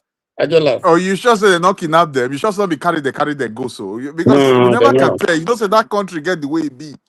No, they're not Something kidnapping. they happen to a person, nobody go know. Or it is the audacity with which you call it that country, my friend. Well done, sir. Yeah, what is the make I talk, precious? You call it What that is the make country. I talk? You What know, is the make I talk? It doesn't what the happen. That country. Country will be say not get one single value for human life, not get value for our citizen. What you say make I talk? What you say make I talk? See what you they talk. See what you just make mention of again now, because there's a bit of confusion here now. I can't say yes, I can't say no. Are you guys sure say not be they carry those people, or maybe because that country they're very funny. Something if they happen to anybody, nobody go know. Except some people, the same people go keep it quiet. They don't want to make it come out. So nobody knows what is going on. MC. So Yeah. so MC. My own point. I mean, I'm not going to dwell too much on showing, and you can tell that when he speaks that he speaks with tongue in cheek. Everything he says is a complete lie. I don't. Who? For me personally, I don't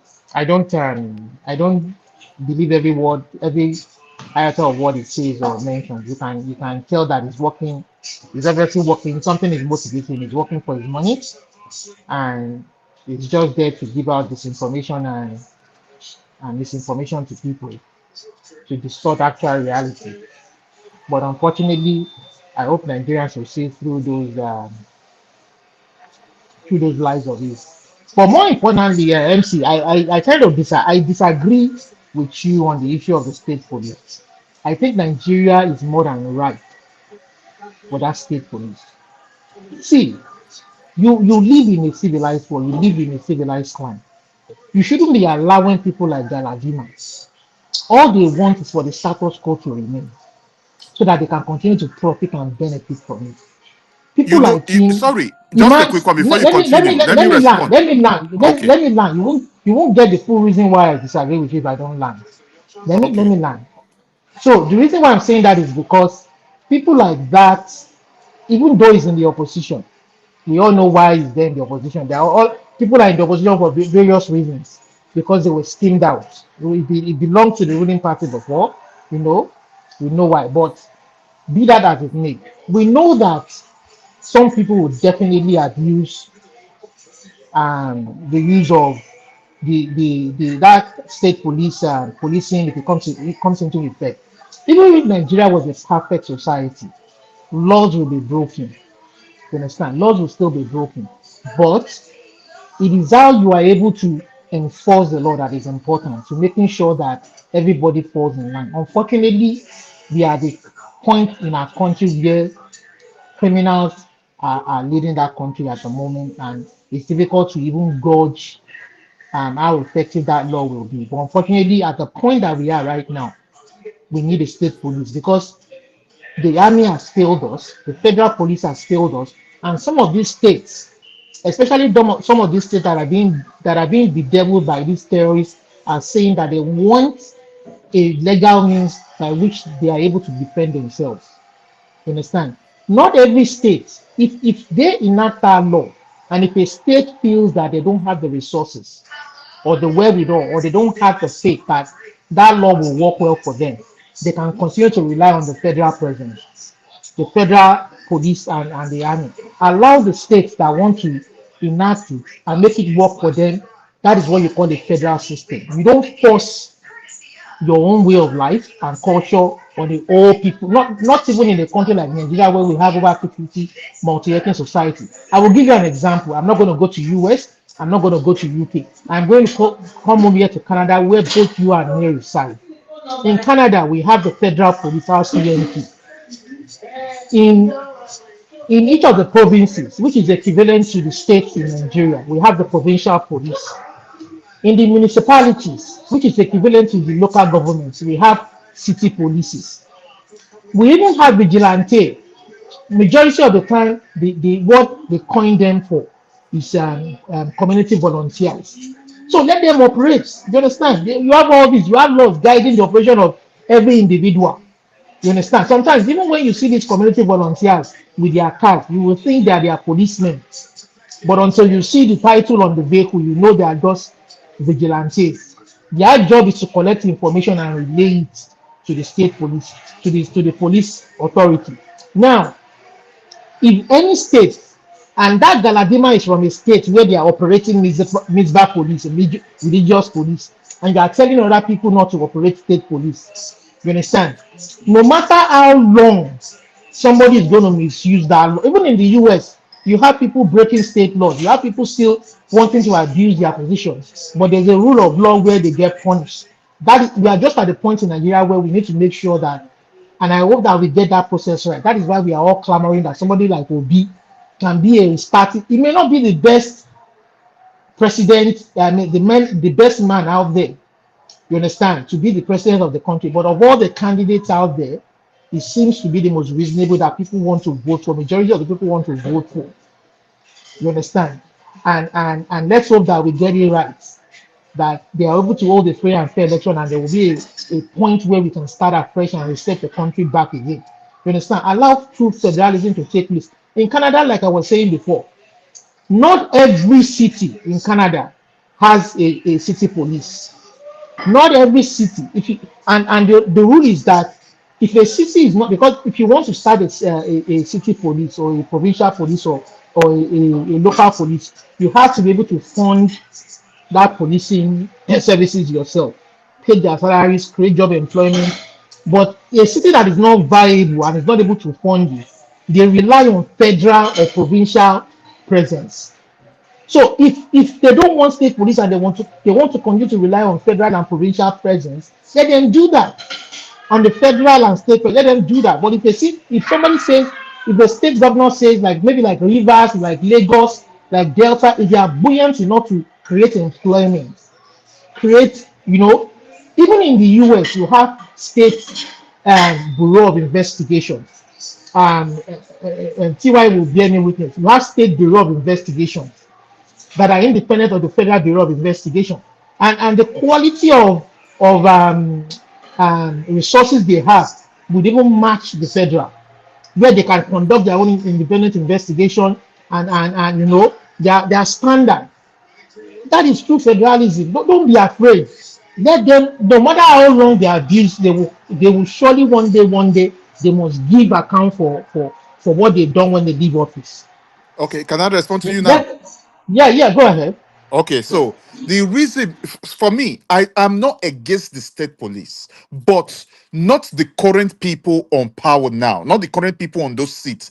These are not the people to create that state police or to create the state police. These are not the people, because the people currently, they will use it for good. They will use it against the people. They will use it against the people they feel that they are not loyal to them, or they are not ready to carry out their bidding. No. That's what I'm saying. I understand. I understand your fears. I understand your fears. What I am saying is that let me finish. If a state, if they enact the law, if they enact the law, you can't force it down the throat of every state. If they enact the law, and a state does not want it, you can rely on federal and the federal police. Because the main reason, because even with the federal, you could see the havoc, the evil they've used them to commit against the people. So now, are you also aware that some of the governors which did not align with this current administration, They frustrated them to the extent. Even the commissioner of the state do not take orders from the state governor. Are you aware of that? So now, even if they create that state police as well, which we're talking about now, there's still a doubt that those police will still take orders from the governor in some of the governors which do not align with these people at the center. So that is the reason why I say these are not the kind of So people MC, to create those laws. MC, for me, it is even good. Let the state governors create their own police and give commands to their state police force. Let the federal police exist. If I feel that the state has wronged me, I can write a petition to the Attorney General of the Federation, who can order the federal police to do an investigation. Here you have federal police arresting or conducting it. You even have I state know police, everything you're talking about. provincial What you're talking police about, I know all of conducting them. So investigation and arresting federal policemen. If you go to, if you, for instance, if you're a federal policeman and you come here and you commit any offense, you will it be will work in arrested. Nigeria. It will work in Nigeria. It won't work. That It is won't that work. is why Not we are this saying. kind See, of that people is, we have. Just excuse me, please. Just to put a context to the conversation. I don't know if you're aware that even P2B rejected the implementation of state police right now. And then I don't know if you listened to the show on Sunday when Prince Francis Chilaka also backed that. And he said in his opinion, if they want the state police to work, granted, you need people closer to a particular region, or people indigenous or, that are related to a particular region. people who are local of that place. Yes, indigenous of particular regions to help fight crime around that area, right? So he said that if government wants the whole idea of state police to start working, the first thing they ought to have done was to start implementing it somehow with the federal police structure that we have now. And how do you do that? To ensure that in all the states, all the commissioners of police across the state should be indigenous of that state to begin with. The DPOs should be indigenous of the state to begin with. Then watch how they'll take charge of the security of their own states. Then that's how you begin to know if it is even functional, going to be helpful or not, then before we begin to extend it to the implementation of state police. Do you understand? I do. I Thank do. you. I do. Thank you. I mean, Thank I you, don't. Precious. I Thank you, don't. Precious, for that. Precious. I do. I Because don't. a I don't. roadmap has to I be don't. I created don't. I first. don't. I don't argue against that, but you can see obviously that based on the federal character system that they operate, they don't do that. I mean, they don't do any of that. And if Obi can disagree with it because it may want to sound politically correct. You understand? That is fine. So for me, it is even fundamental. Perhaps if you are rejecting the state police, your very reason for rejecting it at this present time should be, you know what? I think instead of doing that now, why don't we do a new constitution that would truly, No, but the act that federal in before we got to character. the but before we got to the act that even established the state police itself, that was through the amendment of the constitution that we already have.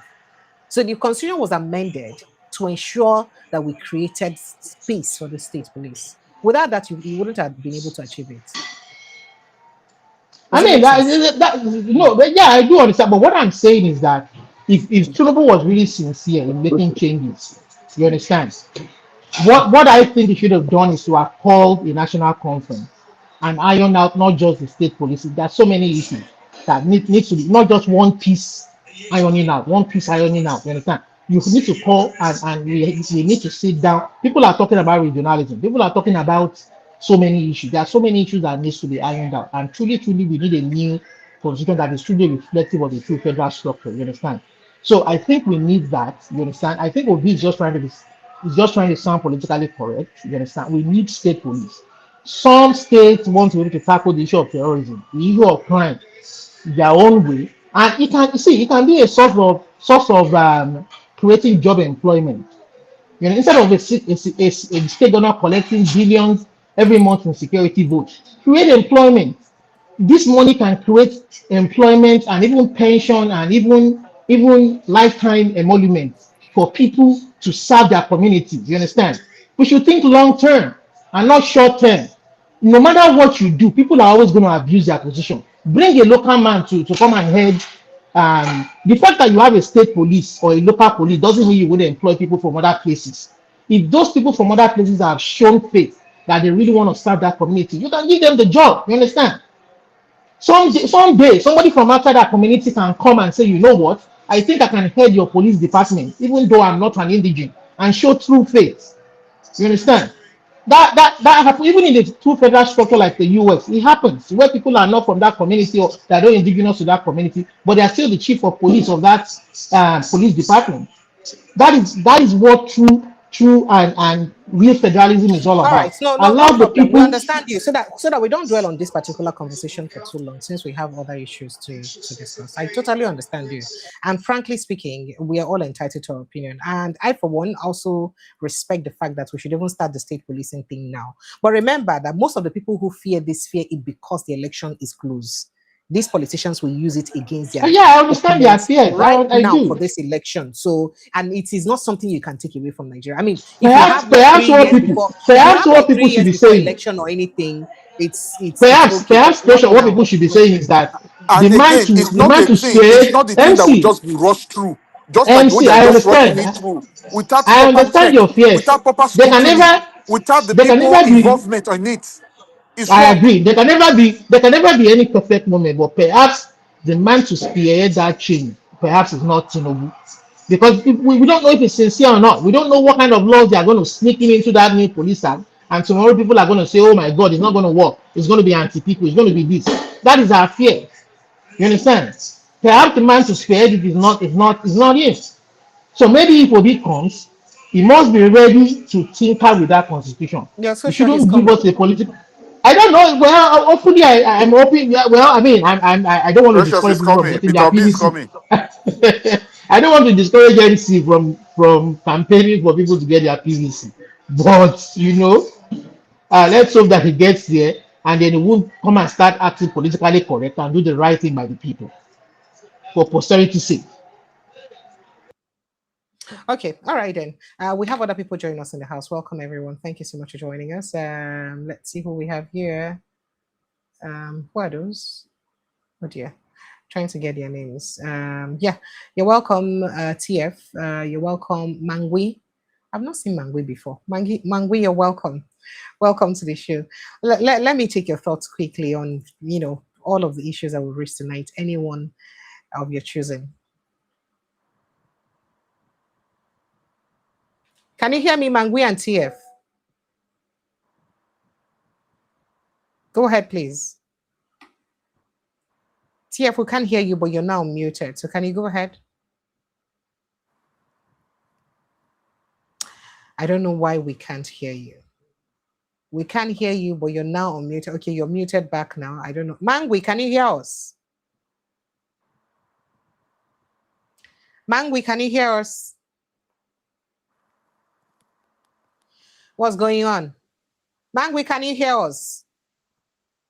Okay, so I don't know. I beg TY, try and talk to me. Somebody talk to me. Let me be sure every other person can hear me. Yeah, can you hear me? Yeah, I can hear you. So what's going on? Not be see I don't decrease, yeah. You're perfectly okay. Not talk so, yeah. You're okay. Okay, so I don't know what's wrong with TF and Mangui. Maybe you guys need to go out and come back in again. No, village wheat. Now they disturb them.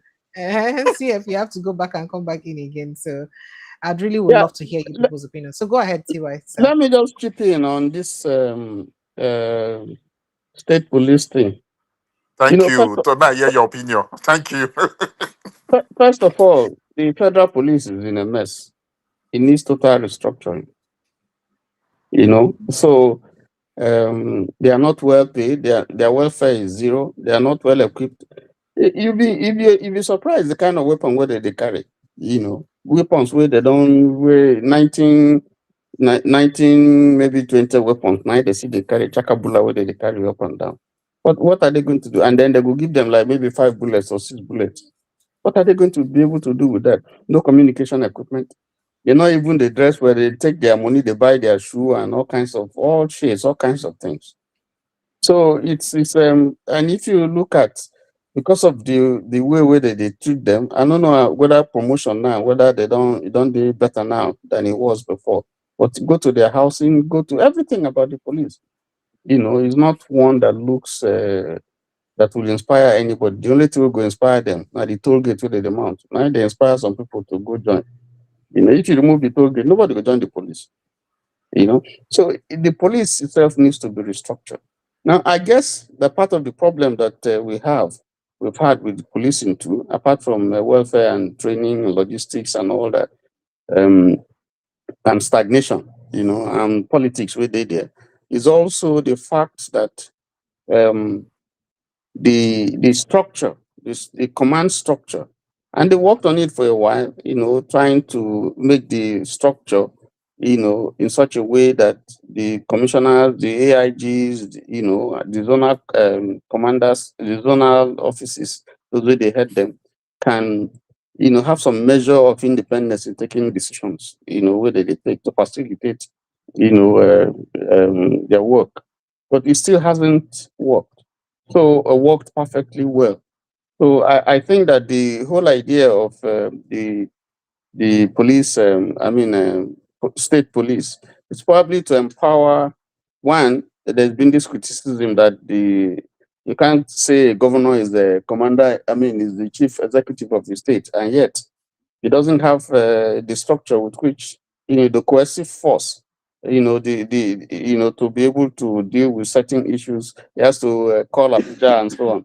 And then whatever happens depends on the whims and caprice of the IG and what the IG is being told to do. So that's one issue. The other issue is that given the situation that we're going through now, what we have now, I feel that the federal government is trying to shift the fight for internal security to the state governors so that they will wash their hands off. They go say, after all, you have authority, you now have state police, you have all the weapons, you have all the money to be able to deal with security in your local environment. I think it's that move for me, looking at it now, it looks like it's political. It's not something that was, no matter the merits, that is well thought of. But do I think that we need a state police? Yes, I think we need a state police.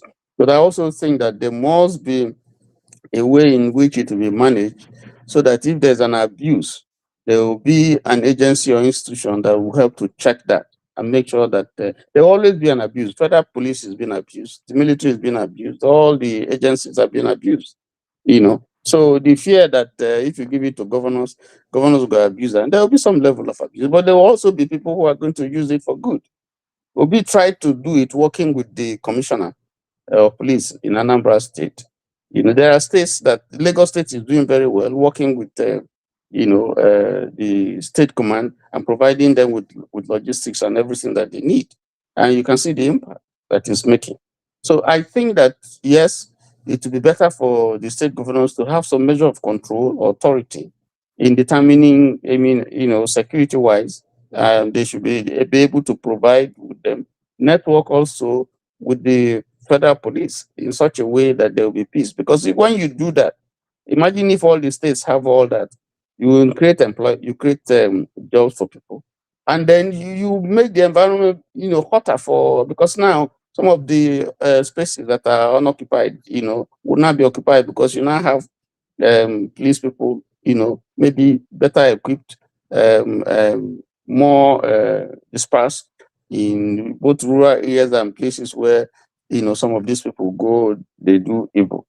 So I think it's a good idea, but it has to be properly structured, so that you would, as much as you can, reduce the abuse that may come with it. But there will always be abuse. But you have institutions that can deal with that abuse. Now, is it the right time? Maybe not.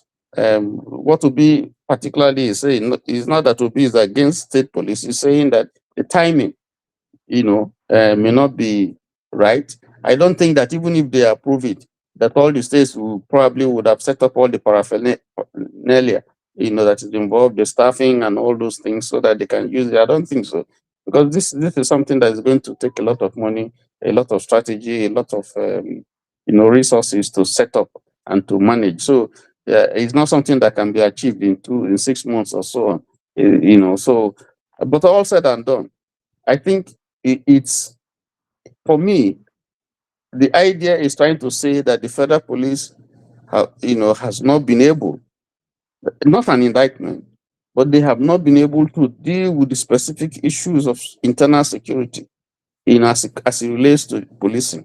That is their responsibility. But more than that, I think the first problem that we should be tackling is to secure our borders, land, sea, air. Because you have to ensure that it's more difficult for people to come in. This flow, whether they come in, the flow of arms, people they come from everywhere and so on, you have to checkmate it first of all and make sure that people are properly screened before they come into the country. Because if you can employ all kinds of people where you like, but if your borders are so open and so porous and people can come in and bring anything and do anything, then it doesn't address the problem. So first of all, concentrate on your borders, know who comes into your country. Those where you don't want, you can start now by deporting people. Let the ECOWAS protocol go to hell. The safety of your people. We have a peculiar situation now. We have an existential threat. So the ECOWAS protocol can be in abeyance. You can go ahead, first of all, and screen the people. Look at what South Africa is doing, crazy thing that they're doing. We need to begin to screen people. Who are those who are in this country? Are they illegal immigrants? Are they Nigerians? Are they not Nigerians? Begin to send them back, and then begin to tighten your borders to ensure that you have a means of at least making it more difficult for people to come in. Once you start that process, people will be scared to come in. But when they know that your borders are open and you can come in, people will be coming now. They're going to come from everywhere, which is part of the problem. Because if it is true that these people, a lot of those where they perpetrate this thing, they come from outside the country, Okay. then we need to do something. All right. Sorry, we get just less than 10 minutes to go. And I forgot that we have other conversations that we also have to look at. What is this thing about P2B asking INEC to ensure that they publish all the credentials of all candidates? What's anyone carry and do? And it's correct. It's very correct. It's okay, sir. Sorry, not vex. Honorable, just hold your mic. The flagship, you're welcome. Let me let you into the conversation if you're the one here. TF, please, you're welcome. Go ahead, please, if you're the one here. I don't know if it's your network, but we need you to fire on very quickly. We don't have much time. Can you hear me, Precious? Yes, I can hear you now. Go ahead, sir. Okay, good evening. Sorry about I was in between network when they disturbed me. It's okay, sir. But, go ahead, I agree. I think most of what needs to be said about state policing has been said. In my opinion, the people when they fear this state policing so on, and they try to say that they go abuse them, not then I'm going to be the first to abuse them and abuse them. TY is right when he says, although they don't approve them now, it will take time. This will not be something when they just roll out immediately and then it starts working. There's a lot of finessing that needs to be done. And my suggestion to the state governors, now to begin to look outside of our borders. Come to the West here. We get many of our Nigerian people that are state troopers who are members of the state police department. They can work out a model for them. They could train. It's a lot of education, training, policies that will be written, so many other things that will be done. So make them consult with them, find them, and begin to talk to them. This is what we are trying to do. And we know that you are a part of it where you are. How does it work there? What do we need to do? How do we need to set this up? How do we how can we make sure that the powers are controlled, that no one person can use it just anyhow? In this part of the world, although the governor controls all law enforcement in all their states, but they don't have that direct power to use it the way they like over anybody. In my state, for example, there is a Department of Community Safety that directly oversees the state troopers and make sure that everything they do is done according to law and no abuse whatsoever is taking place. Not that you can't find issues here and there are, and a lot of them are like spots of maybe people, they tend to put them on race-related biases.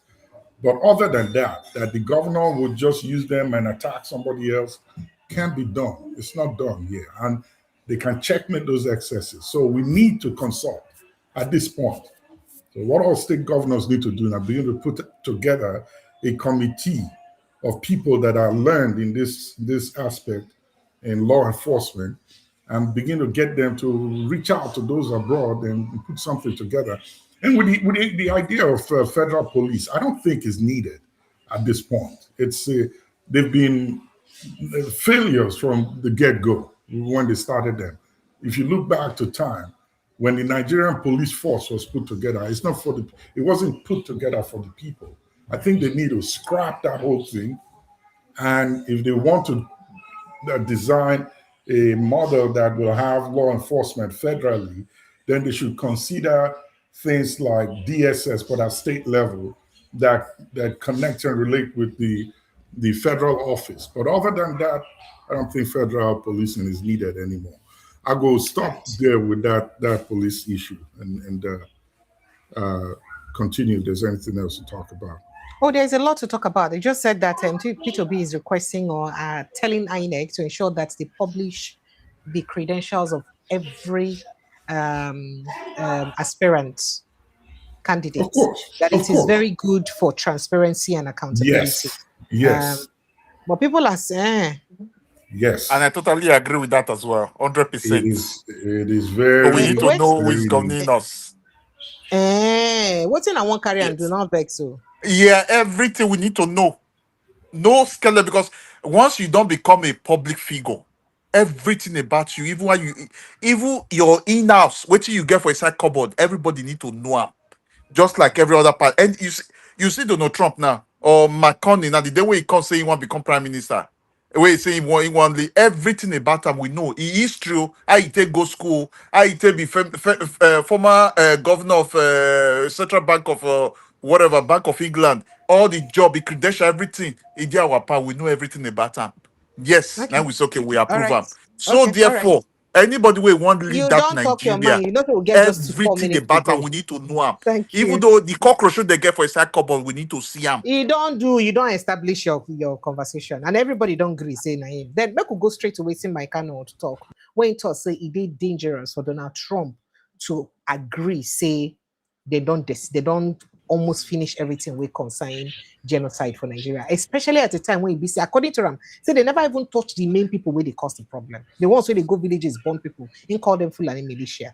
Say they never touch. And I did play you a video of the leader of Arewa Youth leader, where he said that government should not hammer these bandits. They should dialogue with them 100%. That's what he said. So let me take your thoughts on that as we wrap up, everyone. Well, make her go first briefly. Okay, sir. So I've always said this, that the fight against terrorism in Nigeria it goes beyond borders, right? So I don't know what you would expect. With Donald Trump is compromised as it is. He can't do much, because the man that he put in charge as his special advisor on Africa, with focus on West Africa, now his son-in-law, Michael Bolus, has a big-time business in Nigeria. Excuse me, the Bolus, they have a big-time business, SCOA in Nigeria, that has been there forever. And the son of SCOA, now the husband of the daughter of Donald Trump. And he is the special advisor to Donald Trump when it comes to Africa. And the guy has a very close relationship with Shaguri. Shaguri, you and I know, is allegedly, now they give Tinubu instructions on what to do. So Shaguri has a strong hold on Nigeria. Shaguri and SCOA, they are tight business partners. Now that they run Nigeria, all the contracts, everything that is being done in Nigeria, big time, now they hold them. So if Bolus, Trump's special advisor, best friend with Shaguri, in-law to Donald Trump, goes to Donald Trump to say, you know what you did in Sokoto and Borno has quelled everything. There is absolute calm and peace in Nigeria. You have totally decimated the bandits and terrorists in Nigeria. So You don't need to do anything further. Don't you see? You give him the information when you want, he can take and run it. So whether I'm intentional misinformation or unintentional, the point is he's the special advisor to Trump. So if he goes to Trump and say it has been done, no more action needed, Trump won't take it. And you heard the statement. It's although I like to take credit for that. He really doesn't know. But he's not taking credit for anything because he's taking credit for failure. So he should know that he hasn't done anything. Wait now, he said, I like to take credit for the information that was passed to him that terrorism has been quenched in Nigeria and the killing of Christians no longer exists. It'd be like SARS, they hear that statement and they go back, go kill some more. Exactly. Now, the big question here is, how would he say that terrorism has been, or killing of Christians has been quenched in Nigeria when there are boots on the ground in Nigeria and possibly generals who are there that relate to the armed forces that are on ground? So I think that is exactly why I'm worried. That why will he have boots on ground and then he says what he says? Does it mean that the boots on ground didn't tell him anything good? I don't know if you get my point. The boots on the ground may have appropriate information, but there is a compromise there. If Peking go tell Papa, say, Papa, I beg, ignore what your generals they tell you. Go with what my husband they tell you, because we have special interest in that place. Don't you think that he go listen to a Peking? If Trump decided to come full force on Nigeria, it go affect SCOA, it go affect Shaguri, it go expose a lot of things. There is so much that can go wrong. Because in a person when we say, if you make up your mind, say you won't do something, he go do it no matter what you tell him. So they have to find a way to get him to do or think otherwise. And that's where his daughter and the husband, who are related to the folks that have their grips on Nigeria, come in. So it'd be like saying they are what do they filter into his ears, they override within generals to give him for ear. Allegedly, I believe. So until we see otherwise, I think he was misinformed. And the question is, has Trump been misinformed before? Yes, many times. And when he found out, did he go back to correct it on some of them?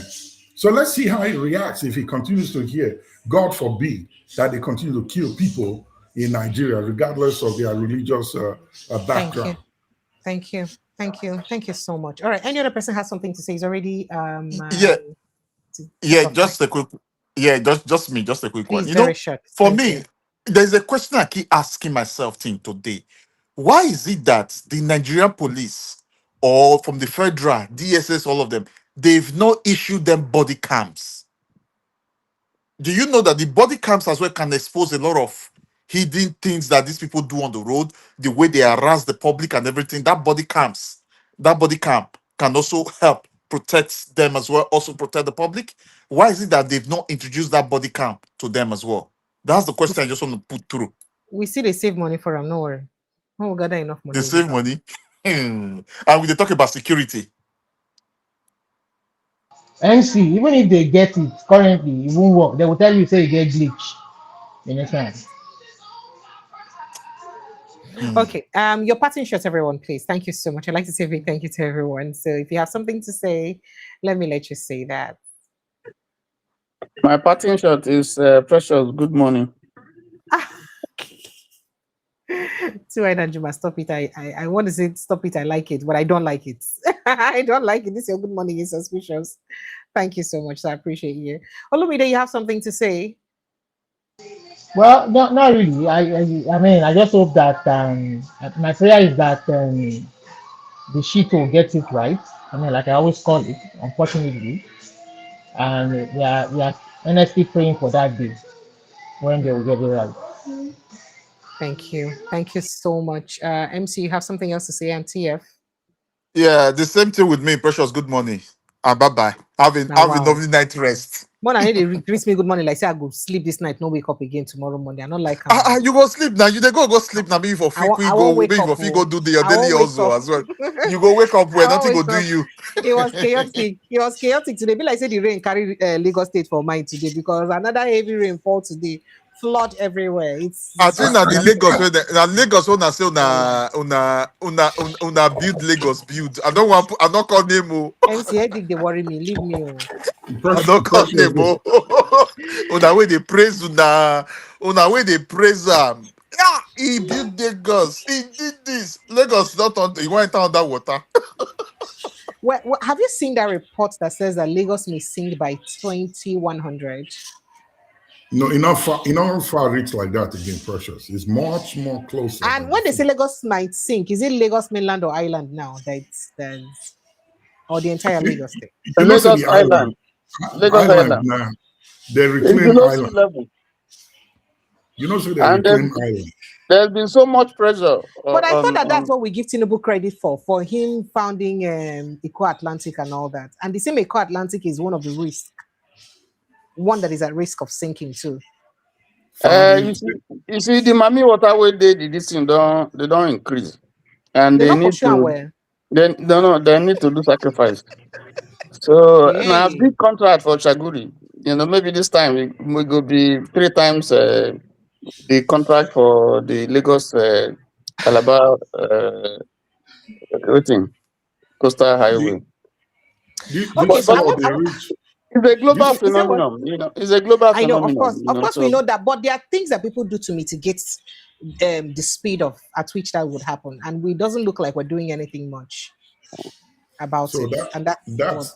That's why I wanted to ask you now that waiting on our government they wait for before they declare state of emergency.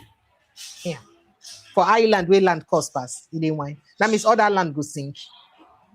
They need to find.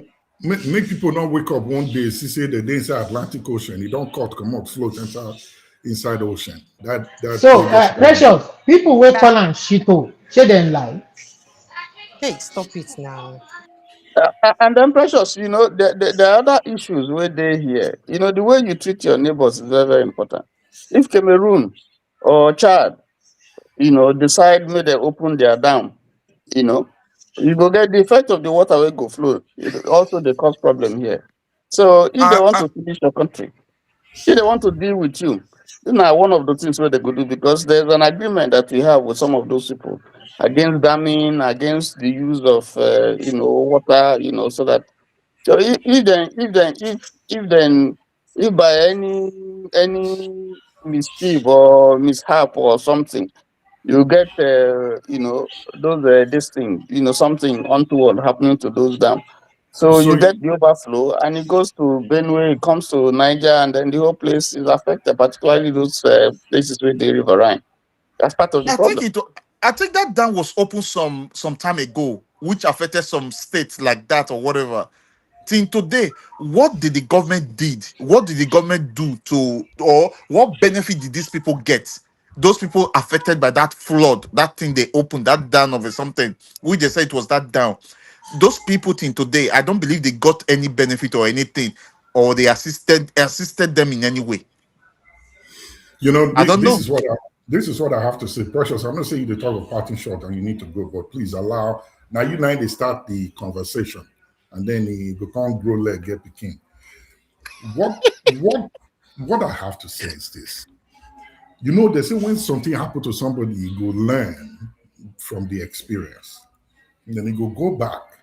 You go write down what you learn. And after I write them down, you will design a way to make sure say that thing not happen again. The dams have been opened many times. The Atlantic is trying to come in and reclaim the lands that were taken from it. It's nature.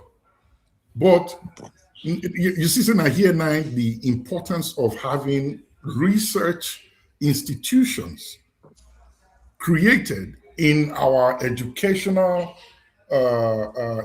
universities, where they could begin to study this thing. There's engineering, civil engineering, construction, mechanical, electrical, hydroelectrical, and the rest of them. Now they're supposed to tackle these problems some will get. They can figure a way out to channel this water, the excesses, back to the north and begin to irrigate their land there so that they will carry their cattle, go there, go to feed them, and the south will not have to deal with this nonsense of cattle rearers coming down there using global warming as an excuse. they can find a way to send that water up north, the excesses. And don't tell me that it cannot be done. It can, because if you create pipe, when it will drive oil from southern Nigeria up to France, I don't see why you can't figure out an engineering construction that could take water from the south up north and begin to irrigate those places that are experiencing drought so that you don't have these overflows. These are the things they do here. So make them begin to think of how to institute these things to solving these problems that are solvable, and rather than wait for it to come and cause devastation where everybody go do sit down look. And you know how they talk out for home. Sit down look na dog name. And that's the modus operandi when Nigeria they operate on. They seem not to learn from past experiences. And like we were told, when they give orders, they go to bed to sleep. Whether they carry the order out to, whether they not carry them out to, nobody cares to come back to check. So Nigerians are good at startups, but maintenance and to keep it running for time, we are not good at it. And that's because we just don't have research knowledge or management knowledge, which we can begin to study and come back home to implement. These are solvable problems. You're not supposed to devastate the place like this. So if the government know that they want to fix this problem, let them begin to send it back to their institutions in their universities so that they begin to bring out solutions. All right. So one more thing, I have something bothering me and I'd like to share because I'm looking towards getting a solution to it. First of all, the messages that you get sent to whenever we want to go on air, I'm thinking of ways to stop that. A lot of people request that please I don't stop because it helps them. Like, it's more like a reminder for them every day to join the show and get involved in what's happening in Nigeria. But apart from that, while I would love to continue with that, it's becoming a bit taxing to do so. Even though I have a staff who handles that, it's becoming taxing they can as well use that time to do other things instead of them to be dedicated to sending messages to people every day for several reasons. One, because we don't use broadcast messages to send those messages because people block themselves from broadcast messages, so you can only send them messages one-on-one, so which makes it very taxing because we have over 2,000 numbers. And I realized that there are some people who had also reached out to us because before we send you a message, we don't have your contact automatically. It's because you had reached us once upon a time, and that's how we have your contact to send you messages. Then we realized that there are people who do not like to get those messages, so they keep reporting the WhatsApp number. And that's a problem for me because the last thing I would like to do is to disturb anybody. I don't like to force myself on someone at all. So because of that, since I cannot tell because I don't have people's individual numbers and what their preferences would be, so I can't tell those who require those messages or those who don't. I had put out a bulk message initially requesting for those who would not like to get our messages again to block us so that they would stop receiving those messages. But I realized that some refuse to block us, but they still keep reporting the messages. And it's a problem for me. So I like to stop. I'm thinking of creating a WhatsApp channel and a Telegram channel where we'll just be dropping updates of the things we do. Do you think that's better, or what do you guys think? For a lot of people who join us, you can drop me in fact, you can't even reach the WhatsApp right now because again, WhatsApp just sanctions that WhatsApp number because of these services. So I don't know. What do you guys suggest that I do very quickly? Who are these people doing that now? Eh? I don't know, but it's okay. I mean, these things happen. It's okay. It's not a problem for me. It's okay. These things happen. But I just need to know what you guys think because at the end of the day, I'm doing it because of people who demand. But that message helps a lot. It helps me to remember as well because me that move around a lot. So it helps me as well sometimes. It helps me. So what do I do? Because there are people who have personally reached out to me and begged me not to stop sending. But I can't save everybody's number. Because sometimes I'm in a different now I'm in a different time zone. So I'm even in my time where I am now is morning. So it's like I'm about to go do some other thing now. So when that message comes in now, it helps me to remember as well. It's a reminder for you. Yes. So what do I do? So if we get a channel, will it not be helpful enough? At least if you see a pop-up from the channel, it's like a reminder that it's time. Do you think that would not be helpful? The flagship, what do you think? Olumide, what do you think? Please. Well, you know, for this side, they get this. Advise a sister. Did you hear me? I don't have anything against the messages. It's to me, it serves as a reminder too.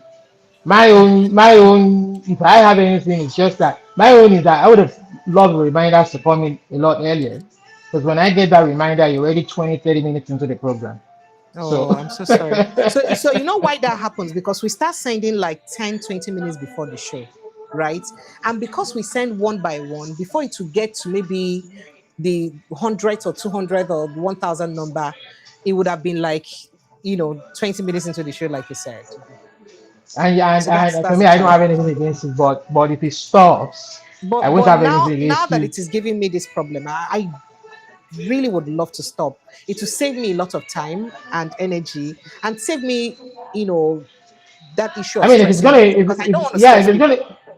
you have to think of your in quotes. You have to think of the efficiency of running the broadcast too, in terms of whatever advantages. So it if will I offer run the you. broadcast, it's just one message and it's on the channel and everybody gets it, so it's better. I can even be putting. I can put up a message on WhatsApp status every day if it requires me to do that. So anybody. Yeah, I always have my. But unfortunately, for WhatsApp status, you must save my number or this business number, because it's not my personal line, it's a business line. So you must have saved the business line, and I must have saved your own number too for you to see the status. And unfortunately, I can't save everybody's number, so that's another problem. So posting on status may not even help. But and again, I always have your notification on, so whenever you come online, most of the time I'm always. I may not even come in on the studio majority of the time, but majority of the time I'm always watching. So here's what I have to say, Precious. So what I would advise is block everybody. Take everybody out from your WhatsApp, and let those who are interested send you a message to say, "I like to get your notifications via WhatsApp." Then you create that WhatsApp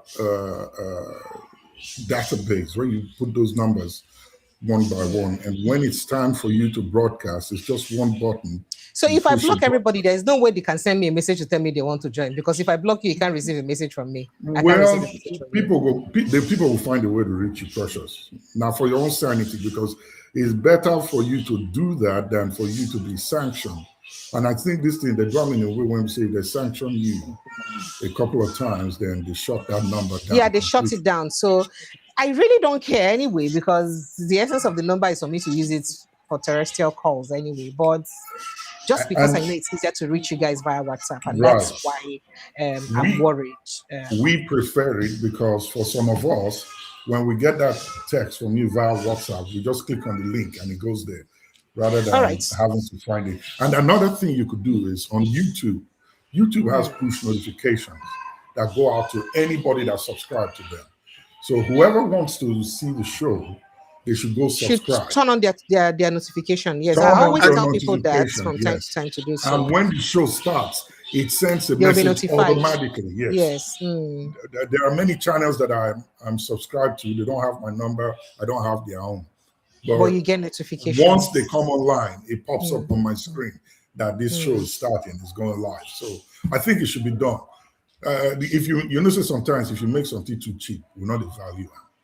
That's why I say block everybody except those who are interested, and let those who really want it send you a message and say, I want to be notified via WhatsApp, and you keep those.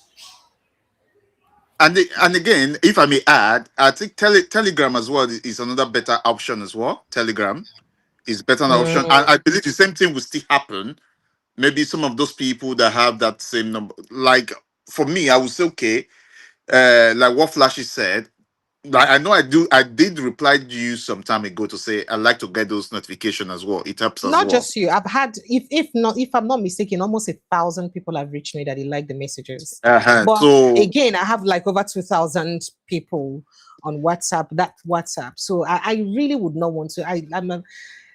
I don't know how to describe my personality, but I'm someone who doesn't like to bother people. So the last thing I want to do is to impose myself on people. I don't want that at all. Precious, and because I won't like when people inconvenience me too. So I don't like to inconvenience others. It's not something if they really want it, they will come and find it. So don't put yourself in that place where you begin to face inconveniences. So that means, because people have suggested a couple of things. They said Telegram and then WhatsApp channel. Maybe we should go for that, because with the WhatsApp channel, once you click on it, you will be getting, it will just pop up like there's a message on your phone, and it will show the same Precious in your TV, like the same WhatsApp. So it's just that it is. Would they not report that one as well? No. So the WhatsApp channel, it's now, it depends. If I open the channel, it's everybody who wants that will join the channel. Anybody who wants to be receiving notification will join the channel. I know if you about don't that join as the well. channel, you will not get notification. Sure. So so once I drop the message, only one message it gets to, everybody would see it once they are part of the channel. And the same thing will happen for Telegram too. Once you're part of the Telegram channel, once I drop the message, you can see the message. So it's better for me that way. Then anybody who wants to reach me privately can just send message privately on WhatsApp, and that's fine because you're the one reaching me. So it's better. I also get a lot of group messages and broadcast messages on that WhatsApp, which also is inconveniencing for me, but I don't bother because that is what I signed up for. It's a business number. So I won't go reporting those platforms for doing that. So I don't know why people do what they do, but I totally respect their opinion. Well, not because of a few people put the majority at a disadvantaged position. Not everybody has. I not get Telegram. Some people don't have it. A lot of people are not these social media buffs, so they create many accounts in many places. So those who say they don't want time, make them use the block button on their phones or devices and remove themselves. If they don't, they will keep getting the messages. I have said that. I have even sent. I'm sure you had once received such a message from me, because I had sent a message to everyone requesting that if you don't want to receive our messages anymore, please block us. Save you. Most people refuse to do so, and then they're still giving me issues. So here's another way out. Don't be surprising at those data boys. So it doesn't matter who they are, but I just don't want to inconvenience people.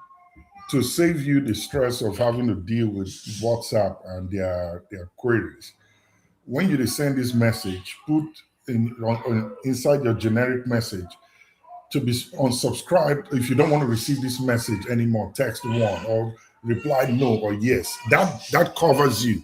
Because it doesn't cover me. You know why? Because I cannot go back and start reading everybody's response one by one. That's so much of work. I can't do I don't have that time. This is not my main job. Why say covers you? If I do that, that means I will also need to go back and read their replies and block them since they say they don't want it anymore. And that's a lot of work on me. Imagine going through 2,000 messages. Precious, not be saying you'll go back and read them. The reason why I say covers you is if the query use a message to person when no receiver, then you have that proof to say, here is a disclaimer. You told them to take themselves out or respond if they don't want it. So it's their fault. It's not like you're forcing it on them. Everybody does it here. Then they tell you, say, if you don't want businesses to send me messages, they will say, if you do not want to receive any messages, text yes or reply yes. If you want to receive, if you don't want to receive, reply no. If you want to receive, reply yes. So it's on me. If I go report them tomorrow, say, these people, they invade my privacy, what did they would tell me now? Here's a message. Did you read it?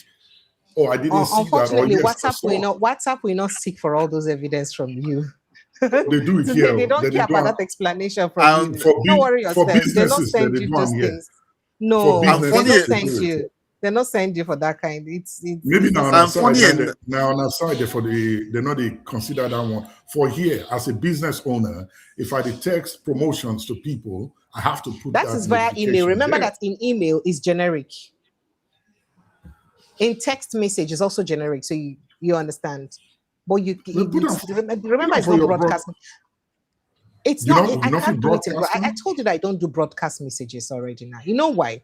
Because there are people who set their WhatsApp not to receive broadcast messages, well, yet they want me to be sending them these messages. Do you understand? Now they do themselves disadvantage. If they say not to receive so that's a problem. That's one of the challenge, because there are people whose WhatsApp is just set not to receive broadcast messages. So once I send those broadcast messages, the person cannot, it will bounce the person. The person cannot receive it. And so it's their fault. If they want to receive it, let them undo it. That's a way you can save yourself the stress. Put it on broadcast. Whoever no one time, make it put say no one broadcast message. They will never hear from you.